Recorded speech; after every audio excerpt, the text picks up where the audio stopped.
Izkyumku, iduse orodoyu iweriko.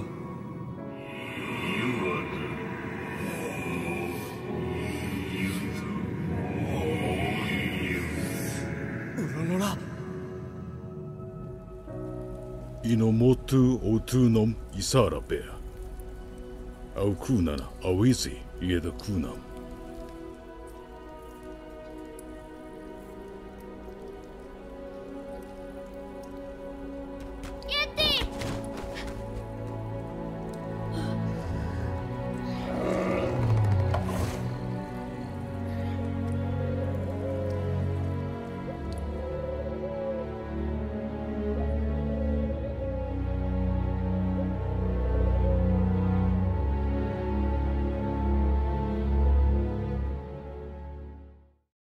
Greetings, everyone, and welcome to episode 5 of Fumito Ueda Podcast.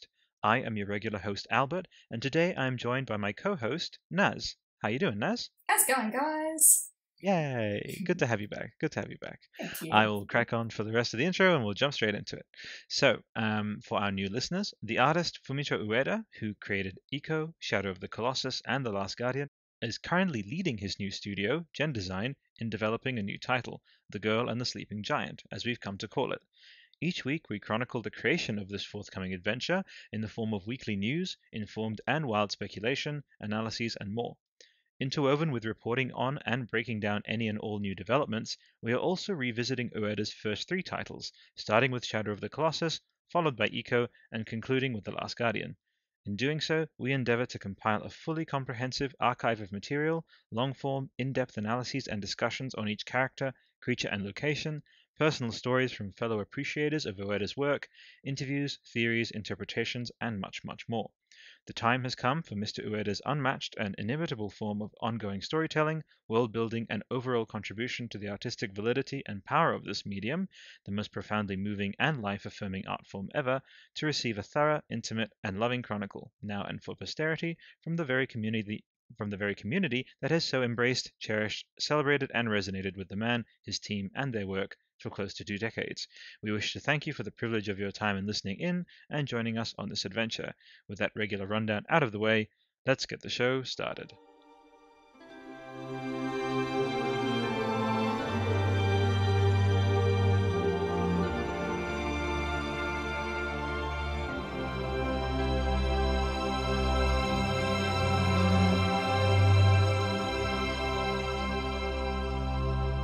Naz, welcome to Fumito Ueda Podcast once again. Good to have you back. Awesome. Good stuff. How has your past week been in just like life? And also you can weave in a few Fumito Ueda things in there, but go, the floor is yours. Not too much with gaming this week. I was talking to you earlier. I just got a saltwater aquarium, so that's been taking up my time. But so cool. Yeah, so just really busy with work. So working on a secret project that I am not allowed to disclose until it is finished. So I'm hoping tomorrow I will finish that project. So. That's very awesome. And I'll just ask this just to be frank, because we're both artists. We both know about like teasers and such. Is it the real kind of tease, or is it the tease that you say to make it sound more important than it is, or is it actually you can't talk about it? I've been asked by the commissioner not to talk about it. So fantastic. So I'll respect that. Miss Nazgoreng, can you please elaborate on who this commissioner is? It's like, please, no further questions. Yeah.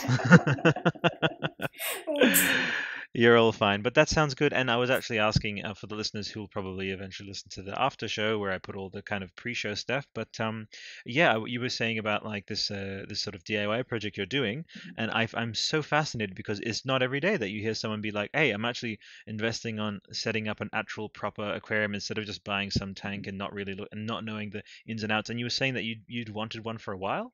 Yeah, we have a lot of freshwater aquariums. We have about 15 of them at the moment. But I've always wanted a saltwater aquarium, so very different. So that's really exciting. That's so fantastic, and with at the risk of this sounding beginning to be the aquarium podcast, because I'm suddenly so fascinated by because you have this clear mission to want to have the. So is there a particular maybe kind of creatures that you're looking at having in the tank or whatever, or anything just there? A mixed reef aquarium. So we've already got, I think we've got how many?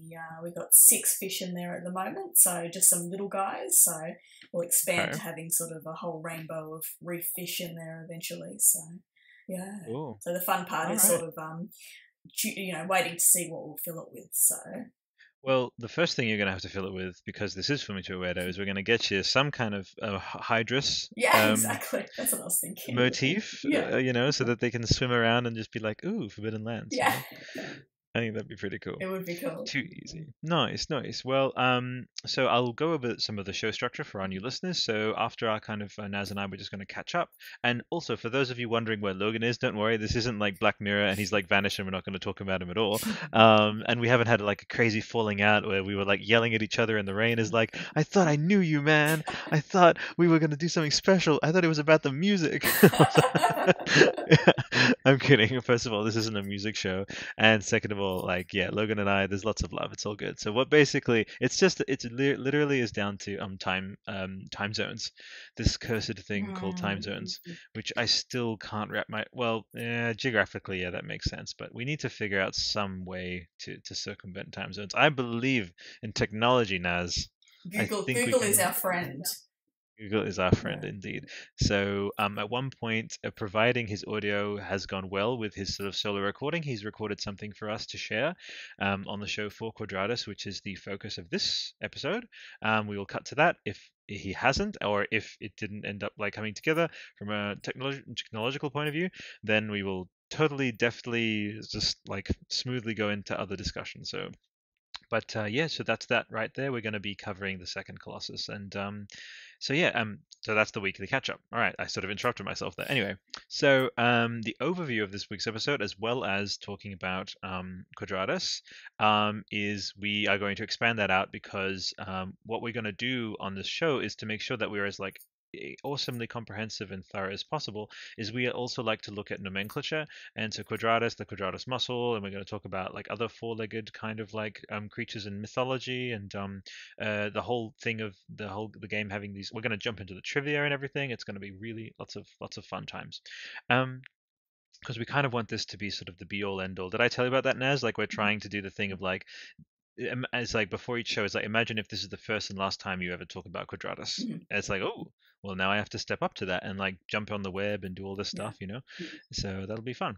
Then we'll have our news segment. Now Gen Design are pretty much in hibernation mode leading up to E3, where there is I don't really think there's been any rumors. Have you heard anything, Naz, about anything appearing? Only what I've heard from you guys. I didn't even know that there was sort of hints of anything coming, but I'd be very excited, even if it was, hinting at something 5 years in the future. I would be excited. So. Exactly. Yeah.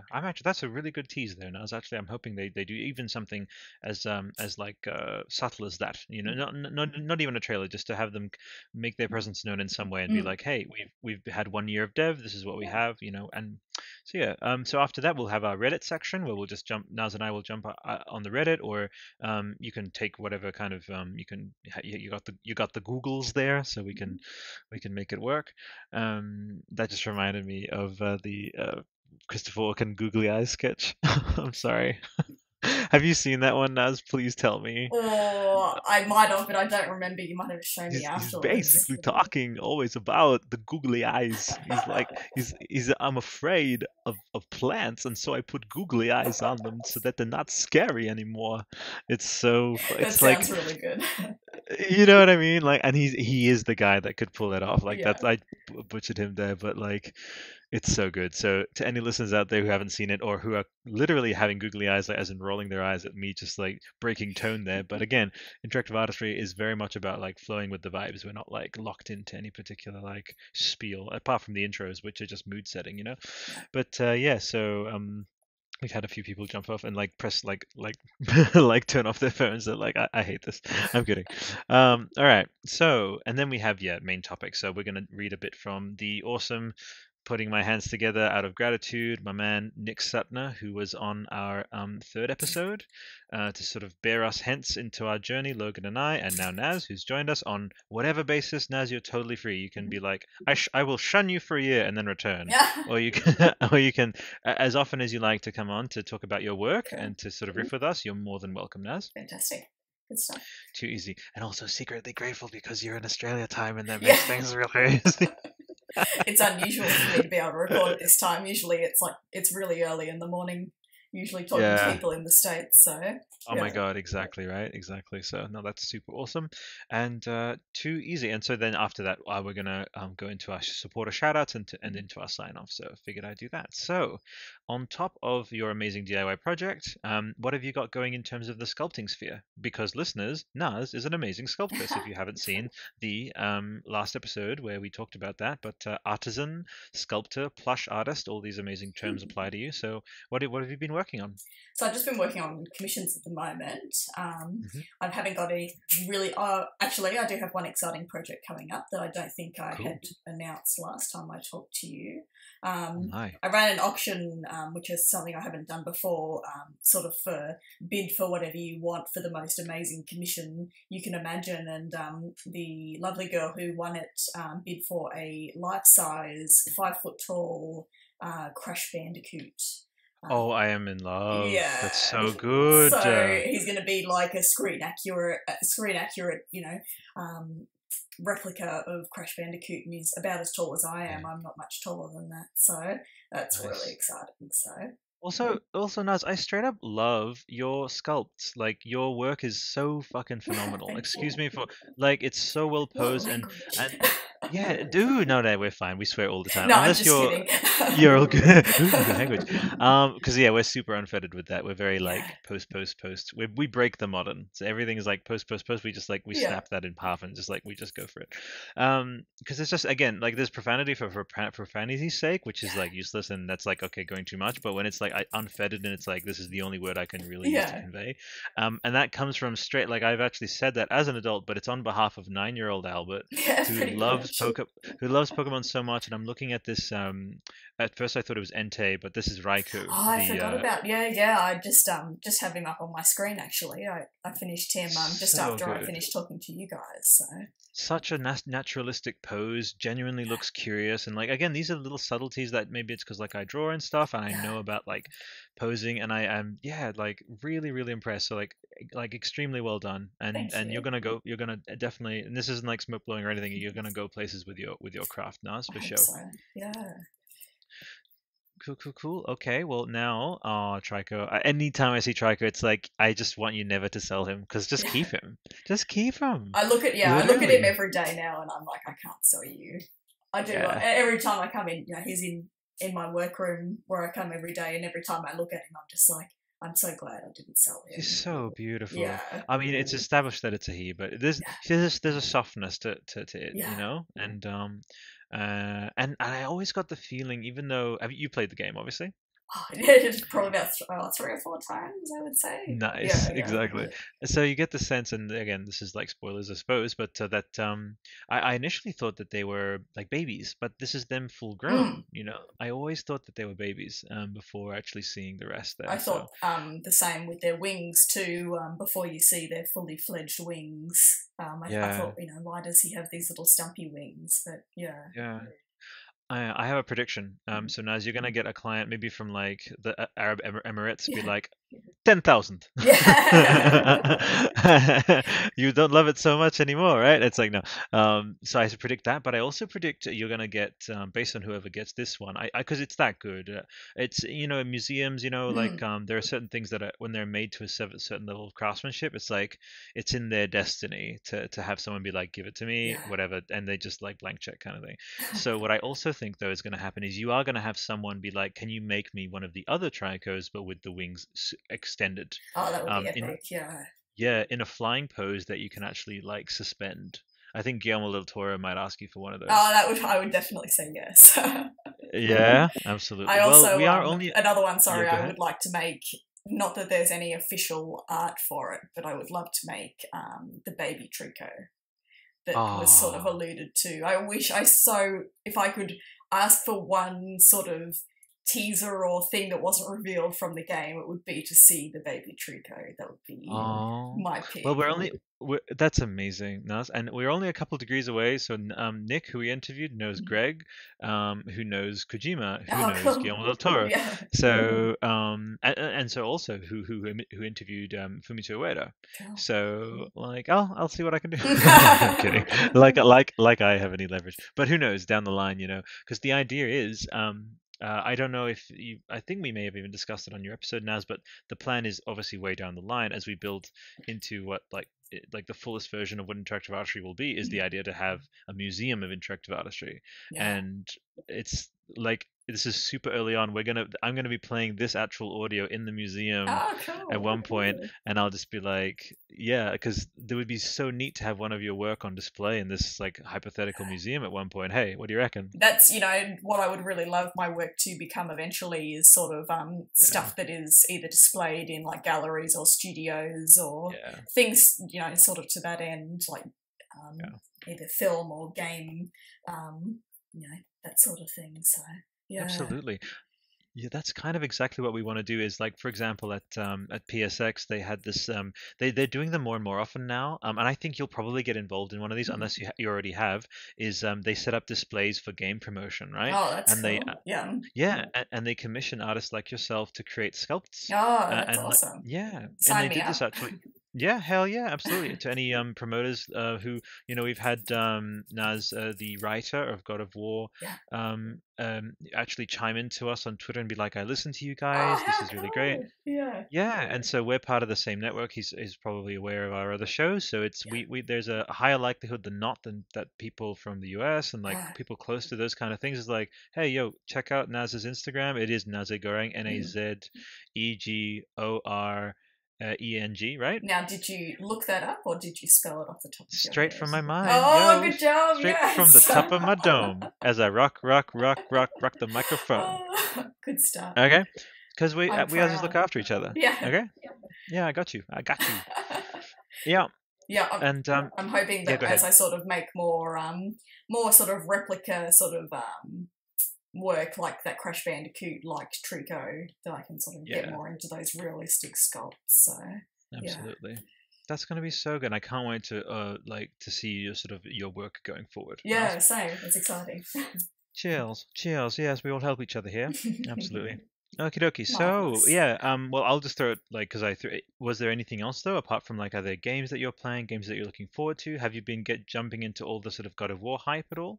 My sister's a big fan of God of War, and it was funny because she always played the games and I sort of watched on the sidelines. So I think I need to actually pick it up and play it myself, but I'll be a bit of a newbie to it. So. Well, the thing is with me, and I run the God of War podcast. Yeah. Like as I mentioned, among several. It's crazy. So like the writer, Matt Sophos is his name, by the way. Obviously he has a name. And was just like, I listened to you and Cygnus, who's my co-host on that program. It's like sometimes you guys get things really right when you're speculating, sometimes wrong, which is obvious, like that's to be expected. But they can't give but too this much guy away, sort of thing. Exactly. And he's like, but I really enjoy listening to him. So I was like, wow, that's really, really humbling and lovely. And then I put together this quote, which again, you say hadn't gone into it. Well, I hadn't very much dived deep into God of War much either. That's why I have my amazing scholars around me. I've got Cygnus and Yusuf and James who support me in the same way that Logan supports me for this one. And so this is a quote from Cory Barlog. He says, I hope that at the end of this, players will say, I didn't expect him, as in Kratos, to be a character that had dimension. As a writer and director, that's the challenge I loved. It's hard to create a brand new character. I believe it's harder to take a character that everyone thinks they know and show a side to that character that feels sincere and earnest and feels right. That challenges their preconceived notions. I hope we've succeeded. I think that's going to be a proud moment for me and the team. So it's like this crazy, like super violent. I've seen crazy violent.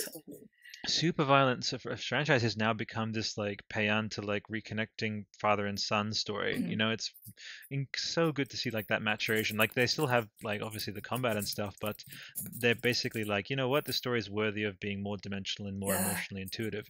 And I see Fumito as like I put him in the list of recipients of the Testament of Melioration, which we've announced the recipients of, which I'll go over these with you in case you know any of them, Naz. Because I am super all over it with my Instagram skills with a Z. All right. So we have, I'll read it out because obviously Fumito Ueda is on this list, so he should be read out as well. On the 18th of March every year, Interactive Artistry recognizes 8 to 10 individuals for their varied, significant, and enduring contributions to the emotional, intellectual, and spiritual growth, maturation, artistic validity, and overall betterment of the interactive medium. Through their actions and words alike, these creators speak intelligently, discerningly, and with utmost passion and respect for this art form, and for this we honor them. The recipients of the Testament of Amelioration for 2018 are Nicholas Suttner, who was our first guest, author and host, author of The Last Guardian, An Extraordinary Story, Shadow of the Colossus, and Celeste. Yongye, who's an expert in analysis, speculation, and industry reporting on Metal Gear, Death Stranding, and Cyberpunk. Janina Gavankar, who is an actor, founder of the organization Altfound for destigmatizing and legitimizing and celebrating modern gaming culture and style. Alana Pierce, fellow Aussie. Woo! Oh, cool. Yeah, from IGN, host and writer, industry news and commentary on the maturation and evolution of gaming culture. Jason Weiser, who is a host, storyteller, and narrator for connecting myth and folklore lovers to the interactive medium through the God of War supplementary show they do, which is called The Lost Pages, which you would love, by the way, Naz. It's so good. Like leading up to God of War, there's a podcast that like is dropping all the lore. Like you should to get catch into up, sort of thing. Yeah, and because like probably with your work, it's like super focused times. You probably listen to music. Like throw that on. You would so love I do. it. I listen to music and podcasts and things, so you'll have to send me a link to that one. Absolutely, will do. So then we have Andrea Renee, who is a host and producer for What's Good Games and Kind of Funny for like grounded and resolute debates on the art form and industry. And then our man, Fumito Ueda, director of Eco, Shadow of the Colossus, and The Last Guardian. And this is how I phrased it, and I hope this is worthy. You need to give me advice on this because it's going to be on his certificate for founding a new realm of artistry for the medium. Yeah, that sounds fantastic. Yeah. Do you like that? Yeah. I want to see this. Cool. Are you getting them printed or? Yeah, I'm going to get them printed. I'm going to send them to them. Yeah. Too easy. And you'll be on, it's very likely, Naz, especially if you keep making stuff like that really do elevate this medium the way you do. You're a shoo-in for 2019. Oh, cool. You definitely are, for sure. So Cory Barlog, writer and director, God of War, exemplifying the growth and maturation of the medium, because literally that's what God of War is doing. It's like actually maturing. Danny O'Dwyer, host, writer, and documentarian for NoClip, who does erudite, exhaustive, and high-quality documentaries. And lastly, Genova Chen, director of Journey and Sky and Flower. So for immeasurably deepening the emotional intelligence of the medium. Now, I'd be remiss if I didn't ask you, Naz, do you know about Journey and like Sky and these games from 2012? I believe that game. I've seen them, but I haven't actually played it myself. But I've heard that it's really amazing. Oh my gosh! Whatever I need to do, if like I've got PS Plus. Whatever, I'll PayPal you however much it costs. I don't care. Like seriously, like play Journey, and you've probably seen the figure, the robed figure from Journey. Yeah, I have. Yeah, I've seen some pictures of gameplay. I just haven't played it myself. So. Wow, there we go. So and needless to say, they build on what Fumito Ueda laid the groundwork for, which is something that isn't that interesting, is like introducing this realm of like games can be more than just recreation, distraction, competition. And these different, totally different, like you could not get more difference between Journey and God of War, right? Definitely. But Sony Santa Monica is behind both of them. Oh, wow. Yeah. Can you believe that? It's like chalk and cheese. It's chalk and cheese, exactly. But this is why it's like really, really awesome medium to be a part of. And the greatest thing, Naz, I like literally look at some of the past E3s. Like they did all that stuff from Zelda Breath of the Wild. Like they actually straight up like it's in like sculpting is embedded in the industry. Like the events, they will never like events are just getting bigger and bigger. And especially if you quite like I mean the thing is like getting tie-ins, becoming like all that stuff is totally going to like open up even more and more with you through your channel and obviously through appearances, which I hope you have many more on this show, but I know that you'll be on others, to kind of get your stuff out there. But like they're so tied in, and I would just love for this like your Trico that you made to just signal like, hey, that's kind of when things started. Like I could see you doing stuff for the new Fumito Ueda game. For the new, have you seen like the it's the game called Sky. It's the by the makers of Journey, but it's these little.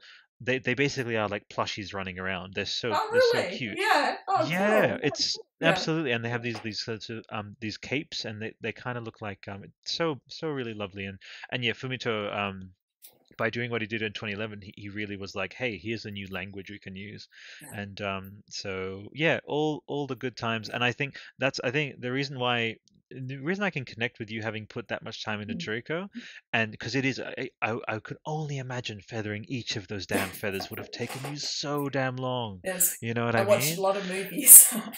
Yeah. Do you watch like the whole Harry Potter saga or Yeah, something? pretty much.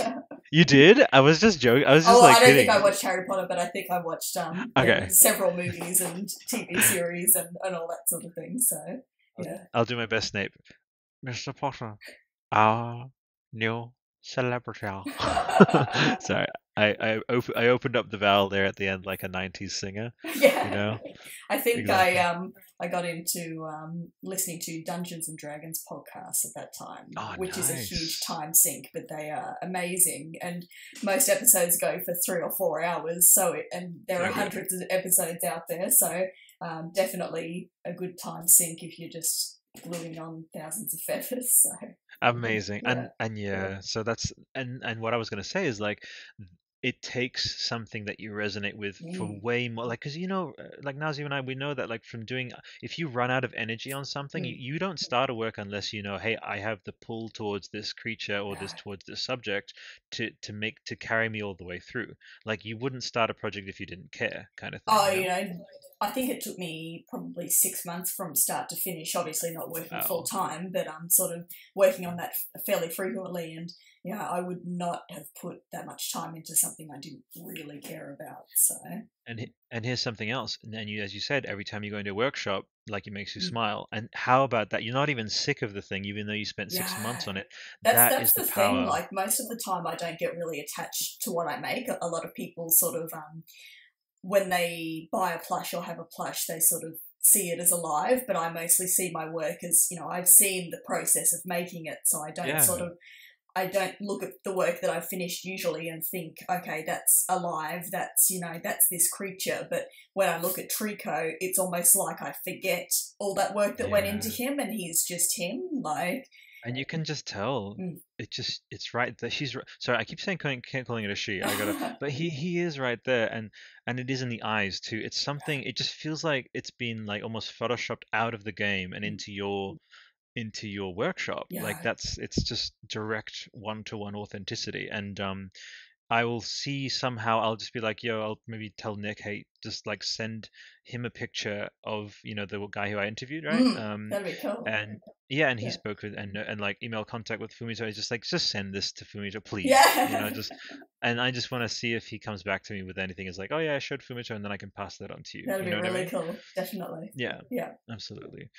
Too easy. Well, listeners, I will bring up the book now by my awesome pal, Mr. Nick Sutner, who joined us for episode 3, and it is just simply called Shadow of the Colossus, and you can buy it at Boss Fight Books. I don't know if the promotion is still going. It was going for the release of the game a couple of months ago, the Blue Point remake, which is beautiful, by the way. Have you had the chance to play it yet?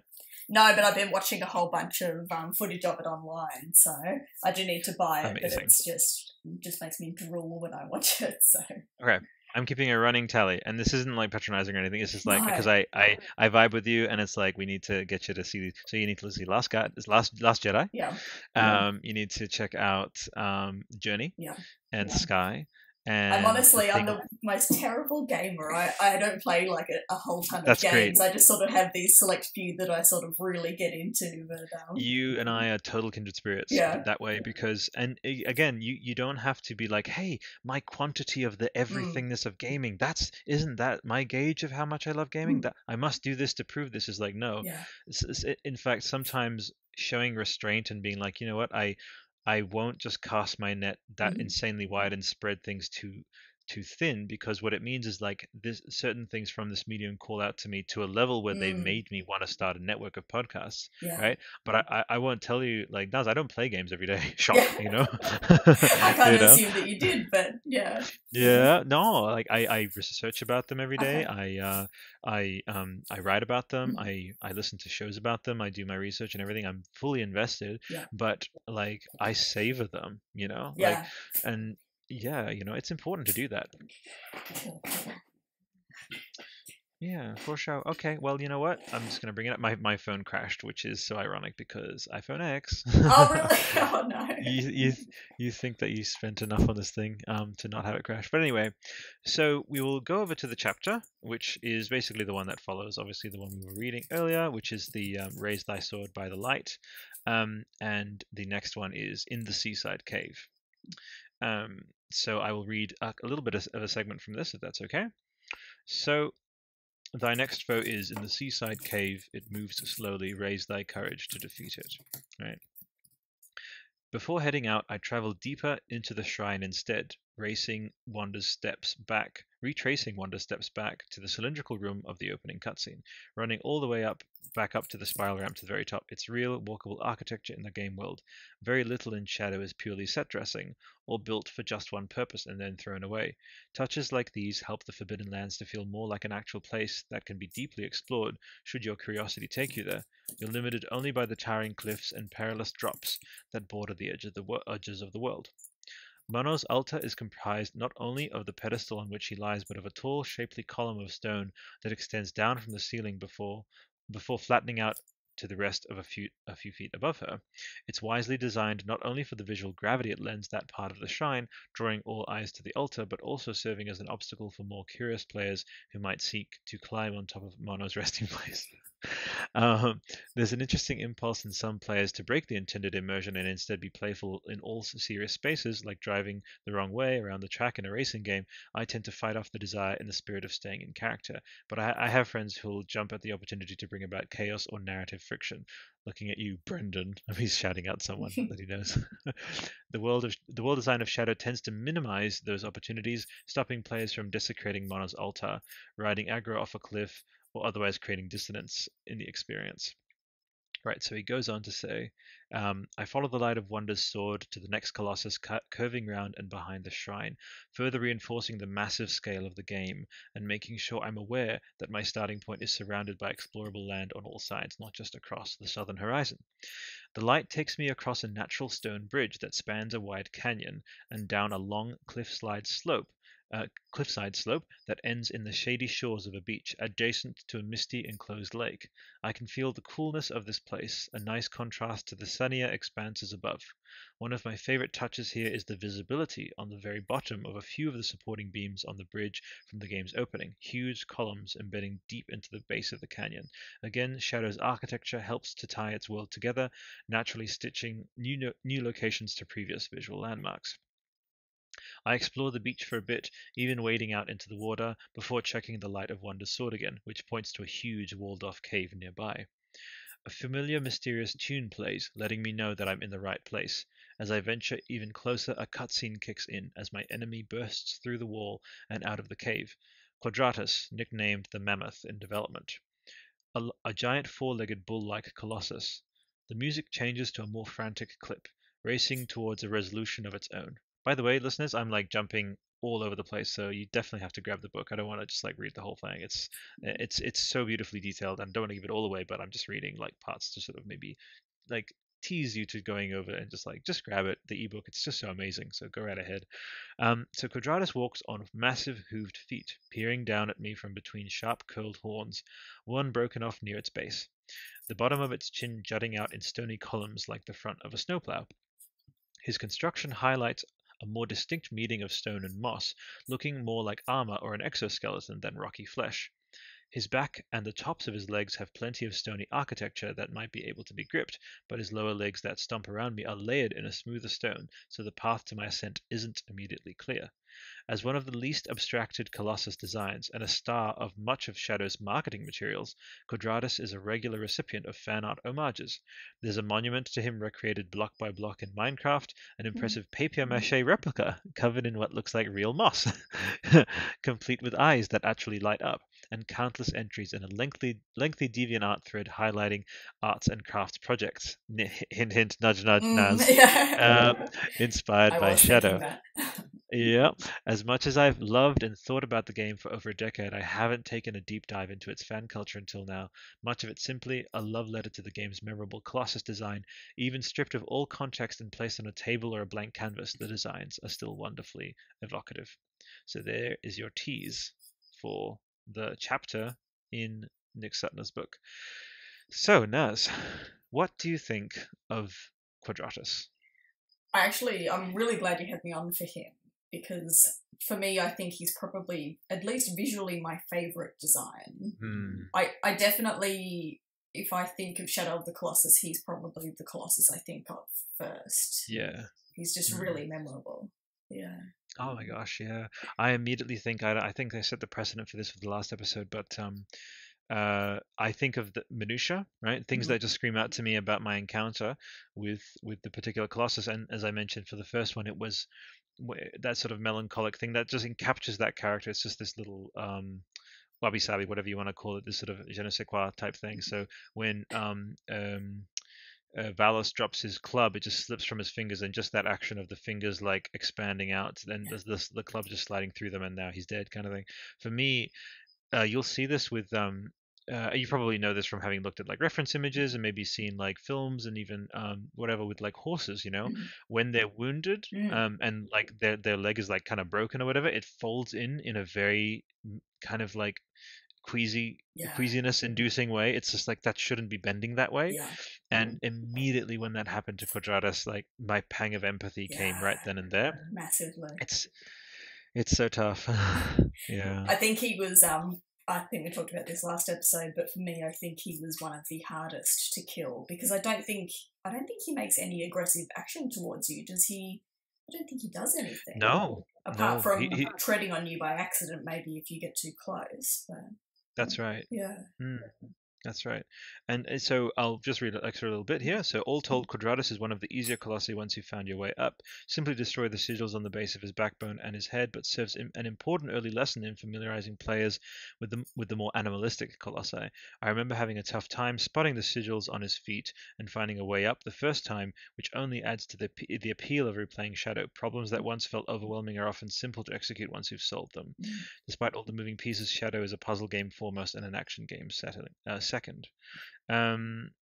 So there's so much, listeners. Like as I'm pouring through, this is a pages long chapter, and yeah, here we go. So I'm just going to talk about when he like falls, right? Which is like super like beautiful, Yeah. Upon my final thrust into the sigil of his head, Quadratus keels over, crashing into the sand as the music swells mournfully once more. Again, I try to run from the black-blue tendrils that envelop him, but again, it's in vain.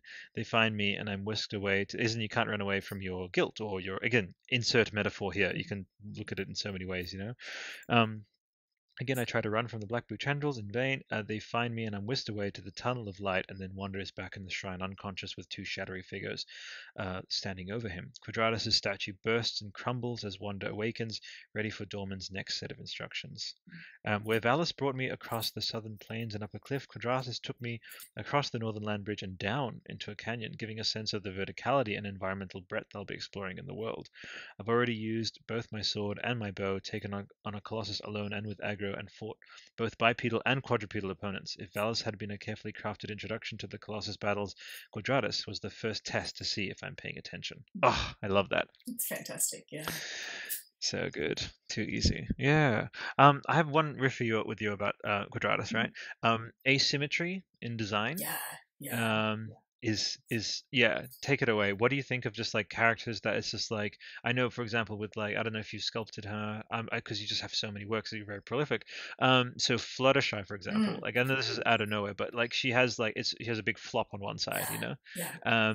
I think it's like, personally, because I like draw stuff as well. It's more fun to something that definitely. has Yeah. it's more characterful. Yeah, so you can speak to that if you like. Oh, definitely with him. Like, I'm looking at photos of him now, and it just makes him look so much more believable. Because I think if he was perfect, pristine, it wouldn't be very believable. But because he has these chips and sort of these areas that are eroded away, it definitely makes him sort of fit into his environment a lot more and be this believable character. So That's right. yeah, Yeah, absolutely. Shall we jump into some trivia, Naz? yeah. I'll probably learn a bunch. So Yeah, easy peasy. Hey, if you wanted to, we can do some tag team stuff. So if you have the browser open from looking up the sculptor before, you can just type Quadratus and just type wiki, and it should be the first page.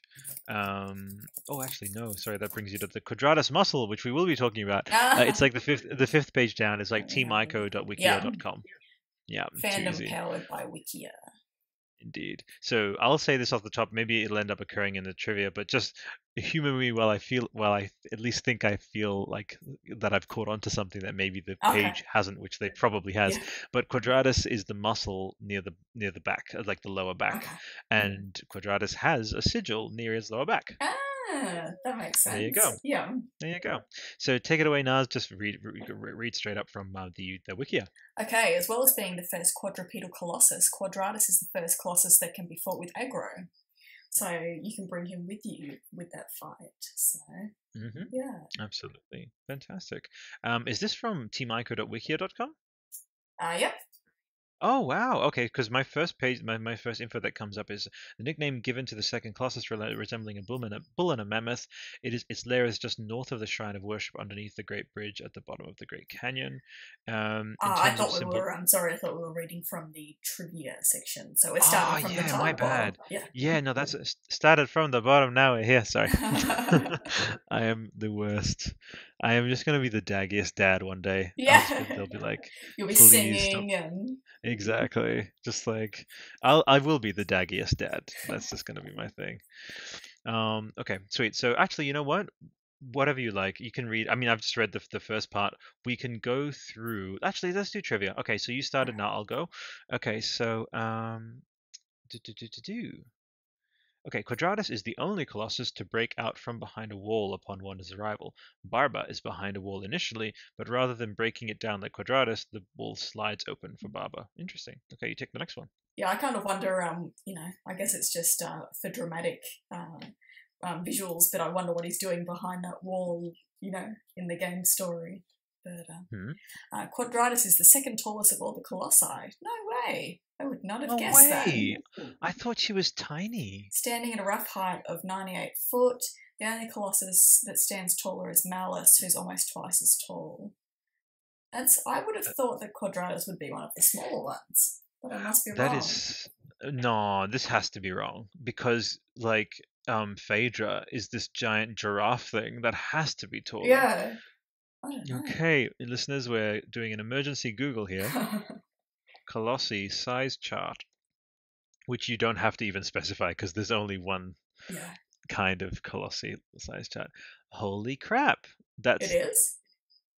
Nah. That's I call bullshit. Like, respectfully to the so you're looking at Quadratus. You have Phaedra, who's a clear couple meters taller, but yeah, he's the third tallest instead of the second tallest, which is. Oh yeah, he's still quite large. I don't know, I always sort of envisioned him as smaller, but I think my brain is just imagining the bipedal ones as taller. Yeah, true. But he's a biggie. I'll give you that. Yeah. Okay. He's a biggie. Okay, coolies. Well, that was an interesting. I love how we were like, nah. Yeah, we just couldn't believe it. That's too good. That's right. Okay, sweet. So back to it. So yeah, take away the next trivia. Yeah. Tip to tip, Quadratus is roughly 140 foot long, making it the second longest quadruped after Basaran. How do you say that? Yeah, that's Basaran. Yeah. Basaran. Oh. Yeah. That's because I just made that up. Okay. Yeah. No, that's awesome. Yeah, and yeah. Now this is kind of recontextualizing, kind of putting my head in the right space, because I actually initially thought that like she was pretty small. You know, again, genders everywhere. I just sort of throw them Okay, I out. wasn't sure if there was an official one or not. So yeah. Yeah. So that is so interesting. But okay, now I have to talk about, because you've been seeing clips a little bit, because you haven't played the remake. But can I talk without spoiling anything? I mean, it's just textural details that I want to no, talk you're not about. going to spoil anything. No, it's fine. Okay. Because then just again, it's like super free flowing. So first thing I noticed when Quadratus like burst through is like, I was like, oh, that's how her skin looks. Like that's incredible. And it's like this thing which, again, this again is a testament, just like Trico. It's a testament to the enduring and like super like feasible within its own world kind of design. You know, because in the earlier games there just wasn't the tech to separate out and make different textures, like to make different surfaces of the creature like have different textures and make that make sense. And this is also a testament to Bluepoint for remastering this thing, probably in collaboration with Fumito. But it has this extremely like leathery, like elephantine kind of skin. I'm looking at a photo now, and it's sort of whereas you might have thought it was moss before, it's definitely like a fur, but it's kind of like a wet, you know, it looks like a wet dog that's been out in the mud, you know, and rolling in the grass sort of thing with that greenish fur. Right. So yeah. That's right. Hey, little sidebar. Have you ever sculpted with like stuff like moss or anything? Like, would you ever grow moss on like one of your sculptures? I haven't done that, but I was just thinking about that before when you said someone had made a paper mache one, and how cool would it be to cast like a concrete or, you know, something similar of just the bare skin, and then have the moss, you know, grow on top of that. Oh yeah. And you could have like tea lights in the eyes and like light them. That would be really cool. That's amazing. I was just thinking that. Holy shit, kindred spirits. So Naz, do you sculpt much for like outdoors, or for things that will like survive like kind of rain and stuff? No, pretty much never. I mean, I think the resin just by itself could probably survive a bit of weather, but no, I haven't sculpted anything, you know, to put out in the garden or anything like that. So okay. Well, here I sense a collab between you and Boo. Yeah. I should give him what was his name? Sorry, I need to remember this.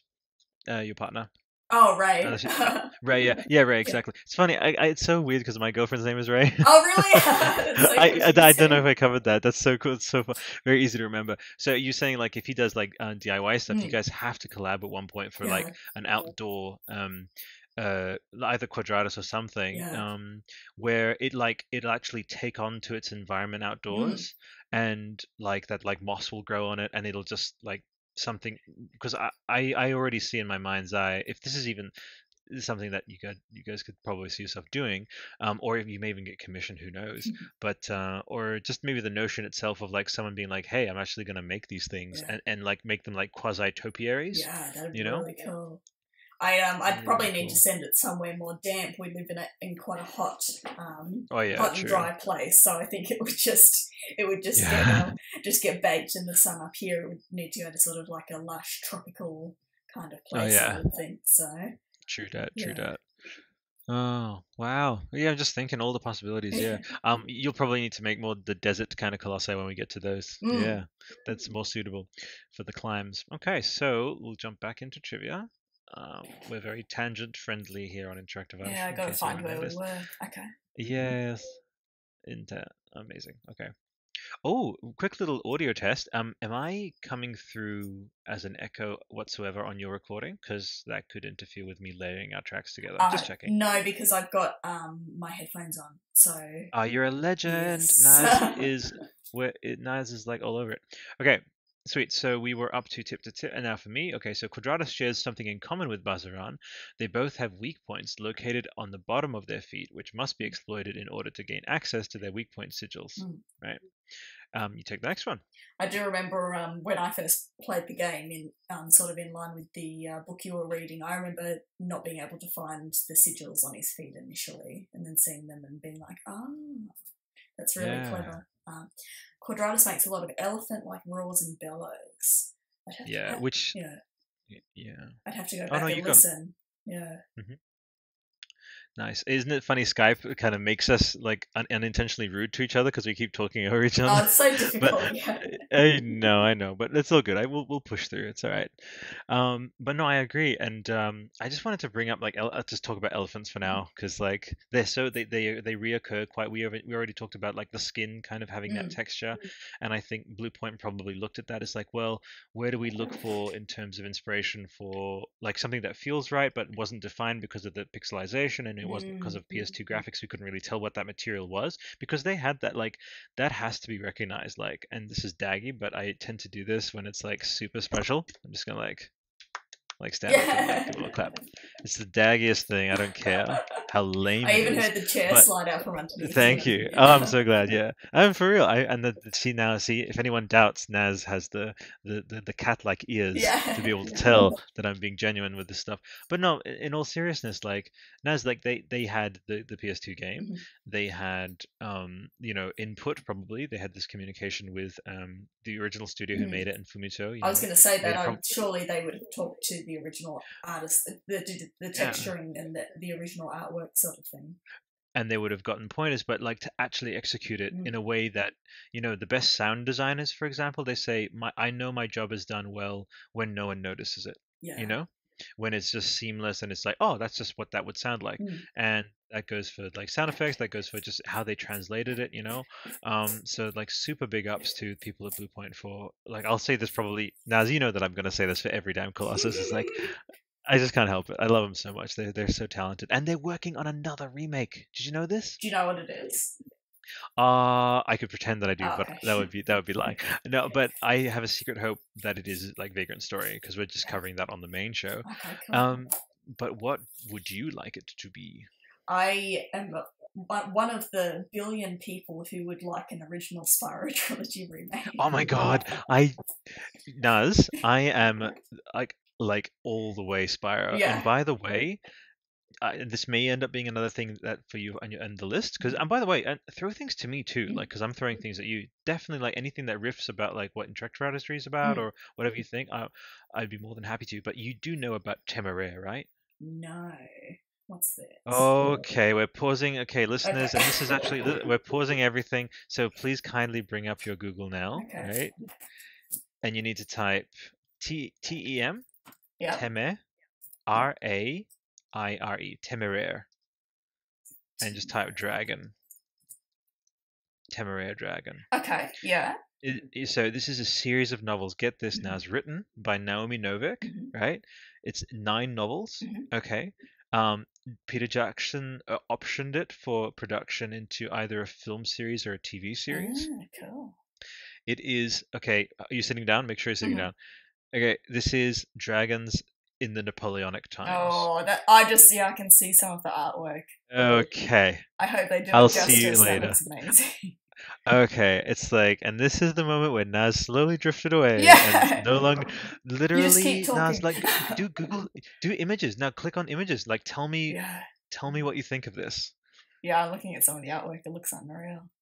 This is Naz, the book series. Yeah, no, I'm sure everyone else who's listening will be as well, but I'm a huge dragon nerd, so I think everyone is. I'm a massive dragon nerd, and so the lead character is named Temeraire. She's a French dragon, but her breed is the Celestial from China. And so there are different dragon breeds, and I really hope, like, big ups to Naomi. She was actually a writer on Neverwinter Nights, the game back in the day, and she like struck out on her own, and she wrote this book. I read that cover to cover. I want to read this now. Yeah, so there's Regal Coppers. Is another breed. They're like big red traditional St. George kind of dragon from like England.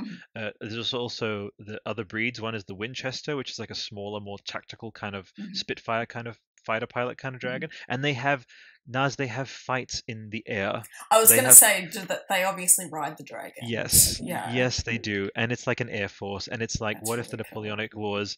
No, not of a blinking of an eye. It's like, yes, dragons simply exist in this time, and they use them as fighter pilots in the Napoleonic times. Okay. Tangent achieved. Tangent achieved, but yeah, I just had to mention that. But now do you understand like why I had to? Because of how epic that is, and it's like, how does Naz not know about this? And look at the freaking dragon breed chart. I just had that open. If I see the books, I'm definitely going to pick them up. Okay, done. Easy peasy. Sweet. All right, back into it, everyone. Now we were talking about elephants, right? And it's funny because we think about like things like dragons. This is a bit of a segue type thing, but when people they often like the otherworldly, right? The otherworldly titanic kind of creature, the large kind of creature.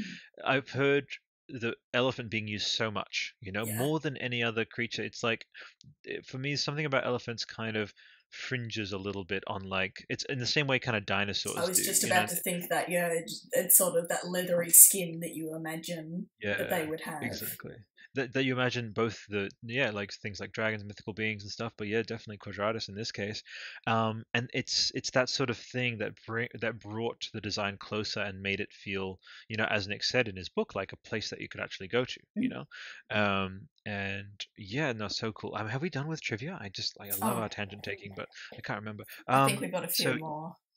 Yeah. So you said the elephant like. Okay, here we go. So along with Gaius and Wanda, Quadratus made a cameo appearance outside of Shadow of the Colossus in 2008 PS3 game Little Big Planet, where Quadratus can be downloaded as a costume. Oh, cute! That's adorable. I've never even seen that before. I want to see because I'm the male equivalent of Clucky, whatever that is, a onesie for a little baby with like the little cracked horn on the side. Really cute. So adorable.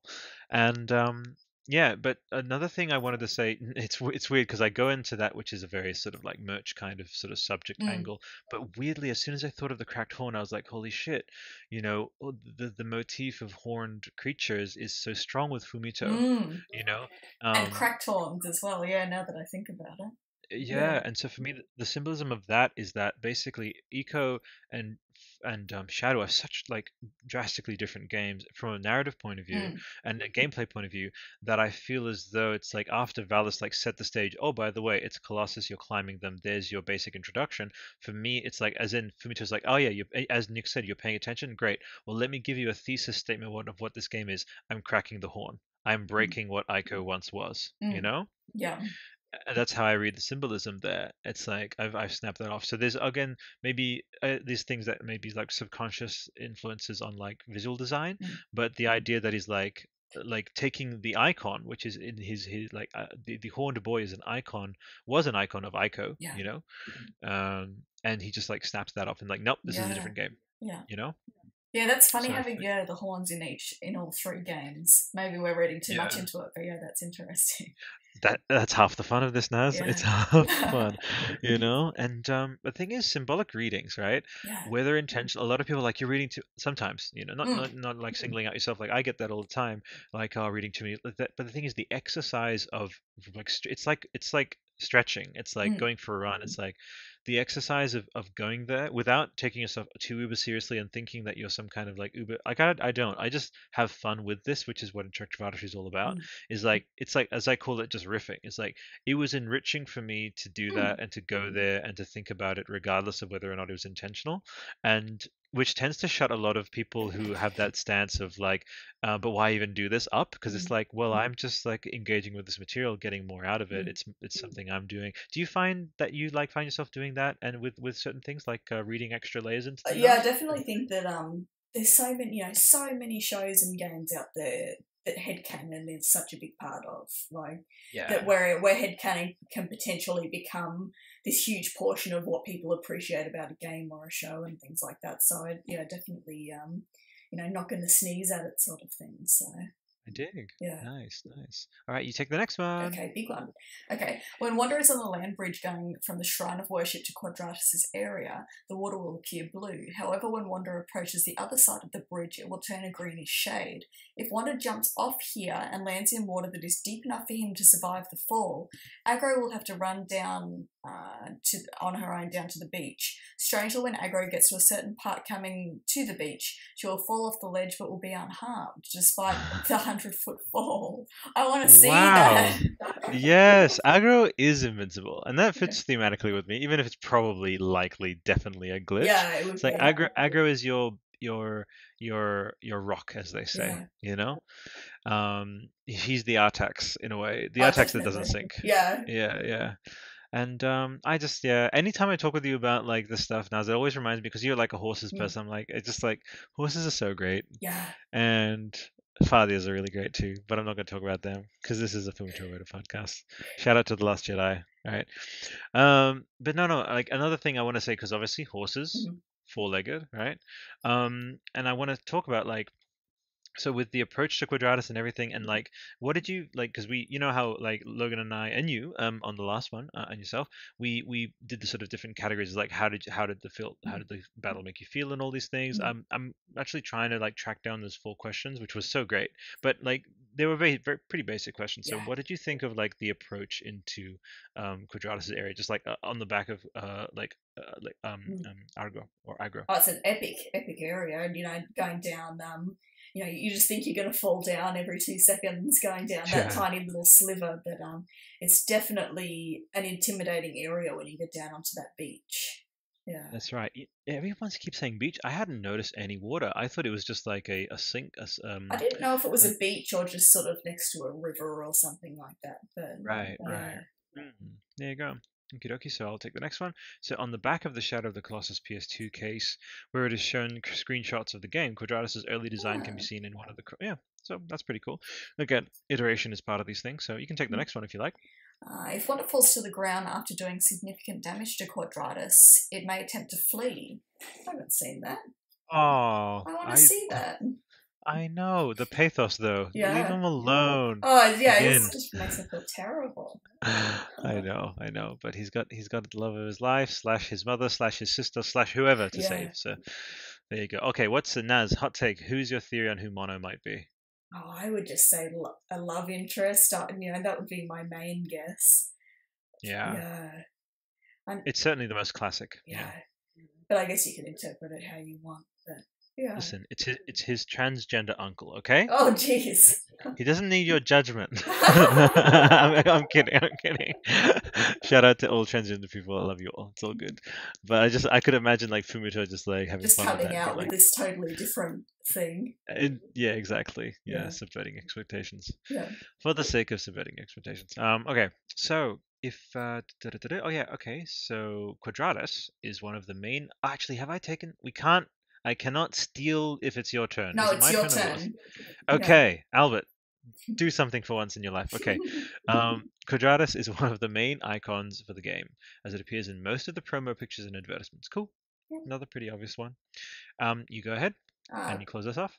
Quadratus is currently the only colossi whose hard time attack goal has not been changed for the PS4 remaster. That was the most fascinating fact. I cannot believe they left that to last. I'm kidding. I just like, that's great. I was just like, I don't. I'm kidding. I've never even played the hard mode, so I don't really know much about it. Yeah. I will. Because I'm playing Colossus by Colossus for this playthrough. Oh, cool. Yeah, absolutely. And okay, Naz, this is going to be about people who really been paying attention. So, because different people. I'll just reveal this here. So, and even Logan doesn't know this. So I'm gonna be able to know if Logan has listened to this episode, because he'll speak with him the next time, and his jaw will fall on the ground. So, Naz, this is like I killed Mufasa. Yeah. Okay, you ready? I have researched this game. I have been an astronomer for this game. I have watched playthroughs of it. I probably know all of its secrets.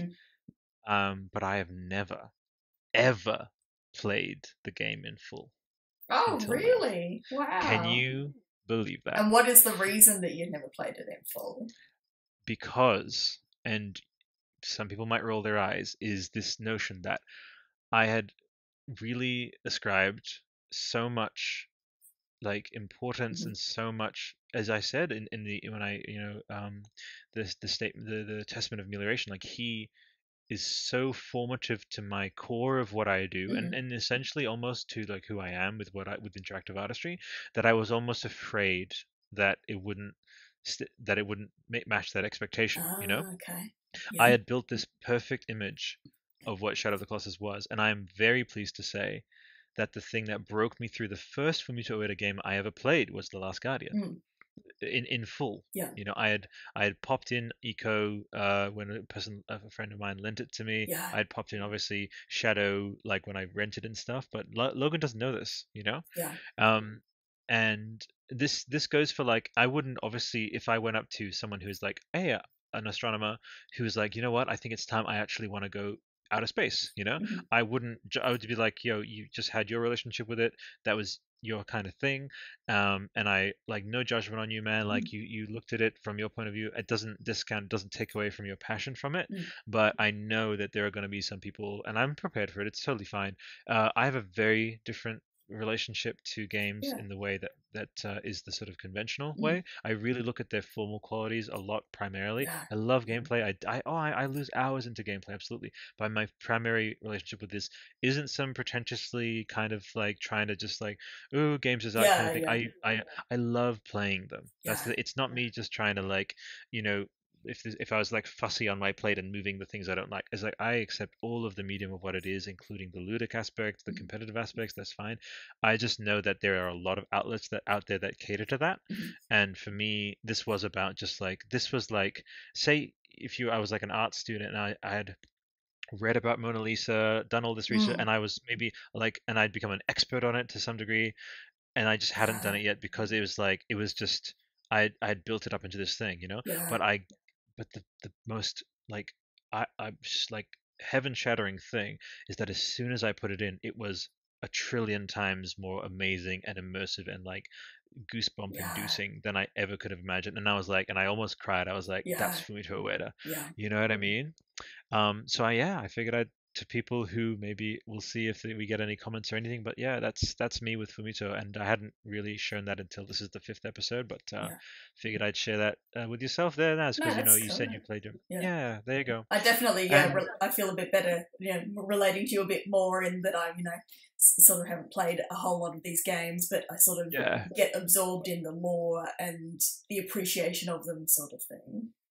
That's so. I think that's probably why I felt comfortable to like share that, because I sensed that you're on that same wavelength, which I really dig, and I appreciate you holding the space for me to kind of go into that. I appreciate that, Naz. Too easy. Yeah. Is there anything like along the lines of? Doesn't even have to be games. Is there something like where you had read about, again, like being sort of in that appreciation space without actually diving into it? It doesn't have to be like games or anything. Was there anything like that for you? I think sort of on the same wavelength when I played The Last Guardian, because as I said on the last episode, you know, all of us waited so long, and I'd, you know, hyped it up in my brain so much. It had been this, you know, waiting so many years and years, and, you know, just starting it and playing it, and would I like it, would I not like it? And I also really struggled finishing it, because it was kind of like, well, it's over now. Like that. I didn't want to. Yeah. Oh, God. Yeah. Yeah.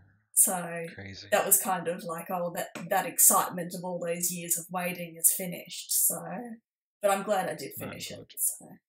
Me too. It was, and again, like, and okay, now you've made me think, because you know I have this thing. It's like there's this movie called Life is Beautiful with Roberto Benigni. Do you know it by any chance? No, I don't know. Yeah. So like, even as I hear myself talk about it, it's the kind of film that I almost feel as though I will almost not see it again. But it is one of my favorite films of all time. But because it moves me so much, I have this sense of, again, extreme like savoring of it. Really, like this sense that like, oh, like you have this sense of not heaviness, but this sense that like, oh, this resonates with me a lot. And is there a film for you? Maybe some people have said like, I can't watch like, say, Saving Private Ryan too often, because it really, it's like a heavy mood, even though I love it so much. It like, do you have that a little bit with certain things? Because I just thought about like, why haven't I played Last Guardian again? It's because it was so damn like emotionally stirring that like, that's a huge investment as well. It was. I don't think I have sort of a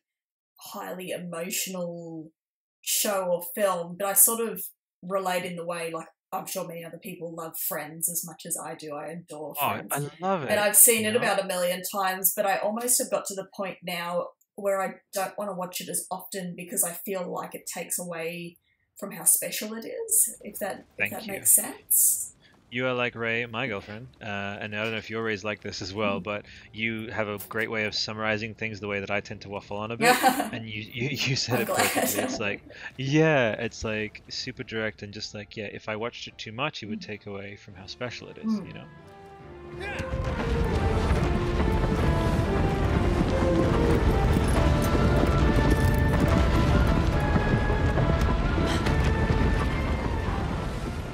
Hello, this is Logan. I will talk about a couple things first. The first thing is that, the grand prize in the entertainment category, that is impressive.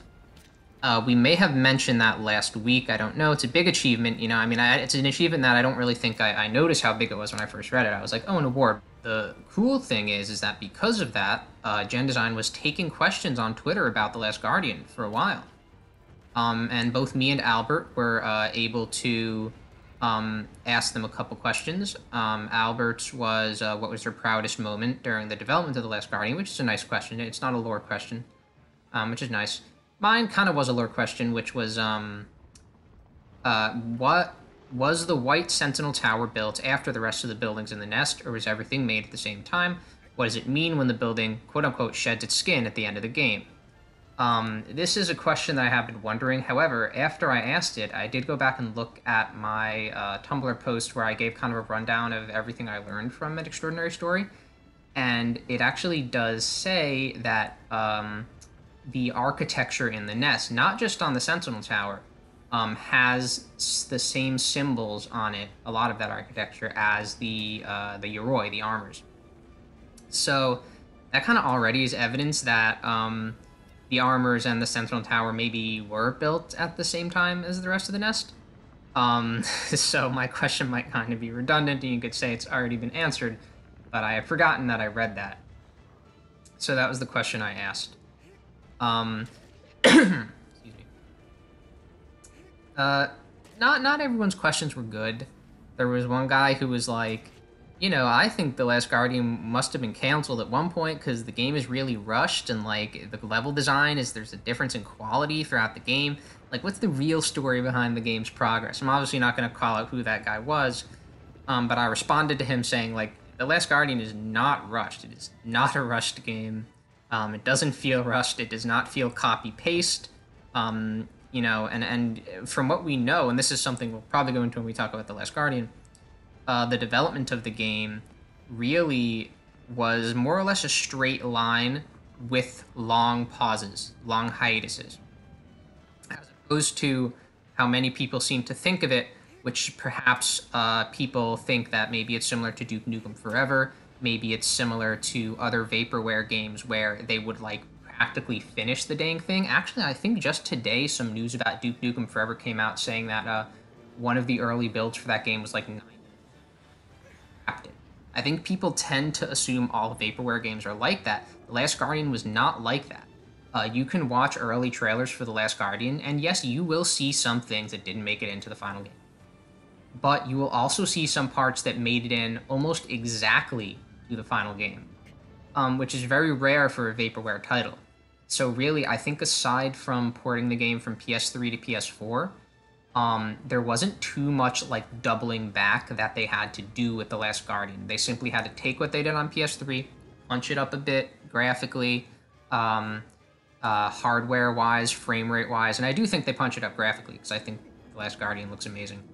And it wasn't really like this super shaky development cycle. It was more or less a straight line. Aside from that, another fun little thing that happened this week was Keita Takahashi is a game dev who is good friends with Ueda. He's the creator of Katamari Damacy. I'm a huge fan of his. Not as much as Ueda, maybe a little less. But it's really cool that they're friends. Like, I think they actually hang out, they text. They're just friends, which is rad.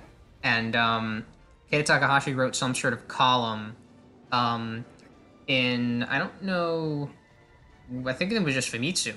No, Dengeki PlayStation, that was where it was. He wrote a column in Dengeki PlayStation, which, I can't really translate it, because I don't know it, but he posted a picture of it on Twitter, and it's got some cute drawings of Valis and Gaius. But he did tweet when the remake came out about some of this. So I think that's what the columns is about, which is basically this little situation where he was wondering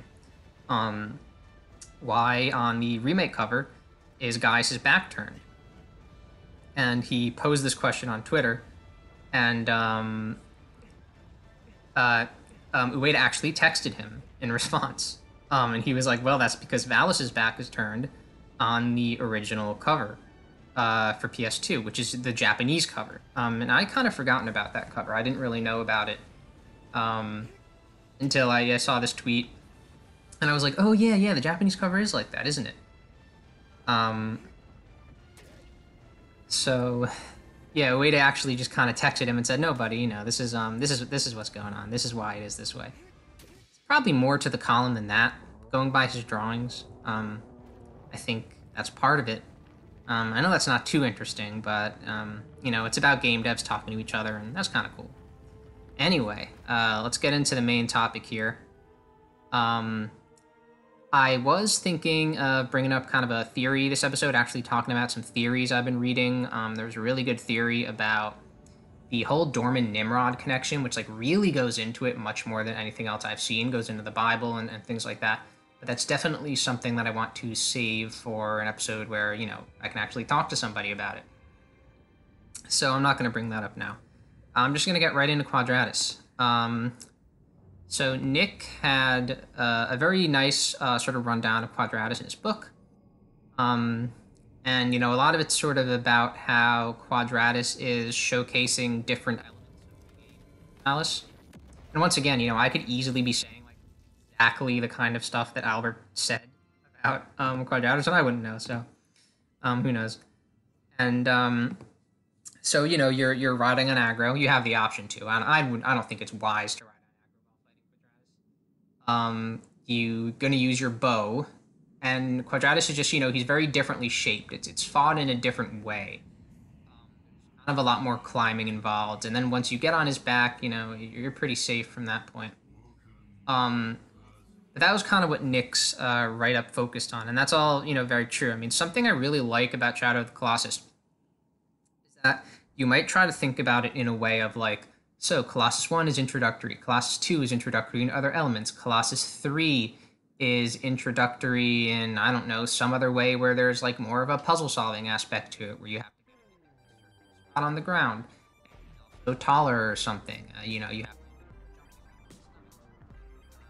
Colossus 4 is introductory in puzzles of a different... And you could, eventually you might think, these intro colossi are going to finish, and we'll kind of have the whole game's kind of skill set laid out before us. We know what the colossi are about, and then any new colossi that come up are just going to be different iterations on those same types of puzzles. But that never happens. Even all the way up to number 14... there's just kind of very different things going on with how you're beating these things. I mean, obviously number 13 is completely different. It never leaves the air. You have to shoot it down and then ride on aggro beside it. I mean, it's I think this just all goes back to how I keep saying, we don't want the extra colossi back in the game because the colossi we have are also beautifully unique and so well structured and sculpted. That, even in Colossi 16, the thing where you're shooting his shoulder, you're shooting his hand, or you're stabbing his hand to get him to steady it so you can climb on it, that's almost kind of new to that Colossi. That's the last one. So that's a really cool thing about Shadow of the Colossi, is that it almost feels like every Colossi is introducing a new type of gameplay, because that's how it should be.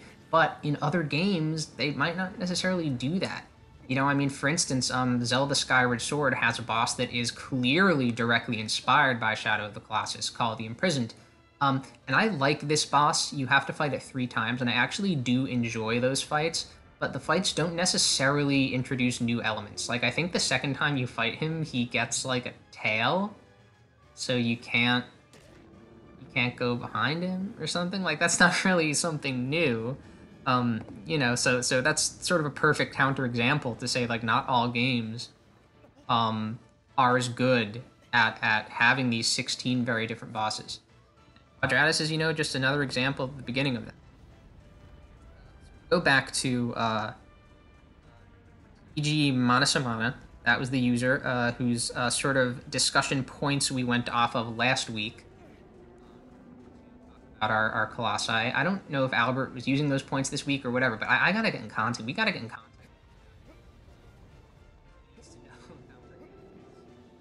Especially we're gonna keep using these, which I think we should, because I like them. They're a good way to structure the conversation. The first one of those was the way you discover the colossi.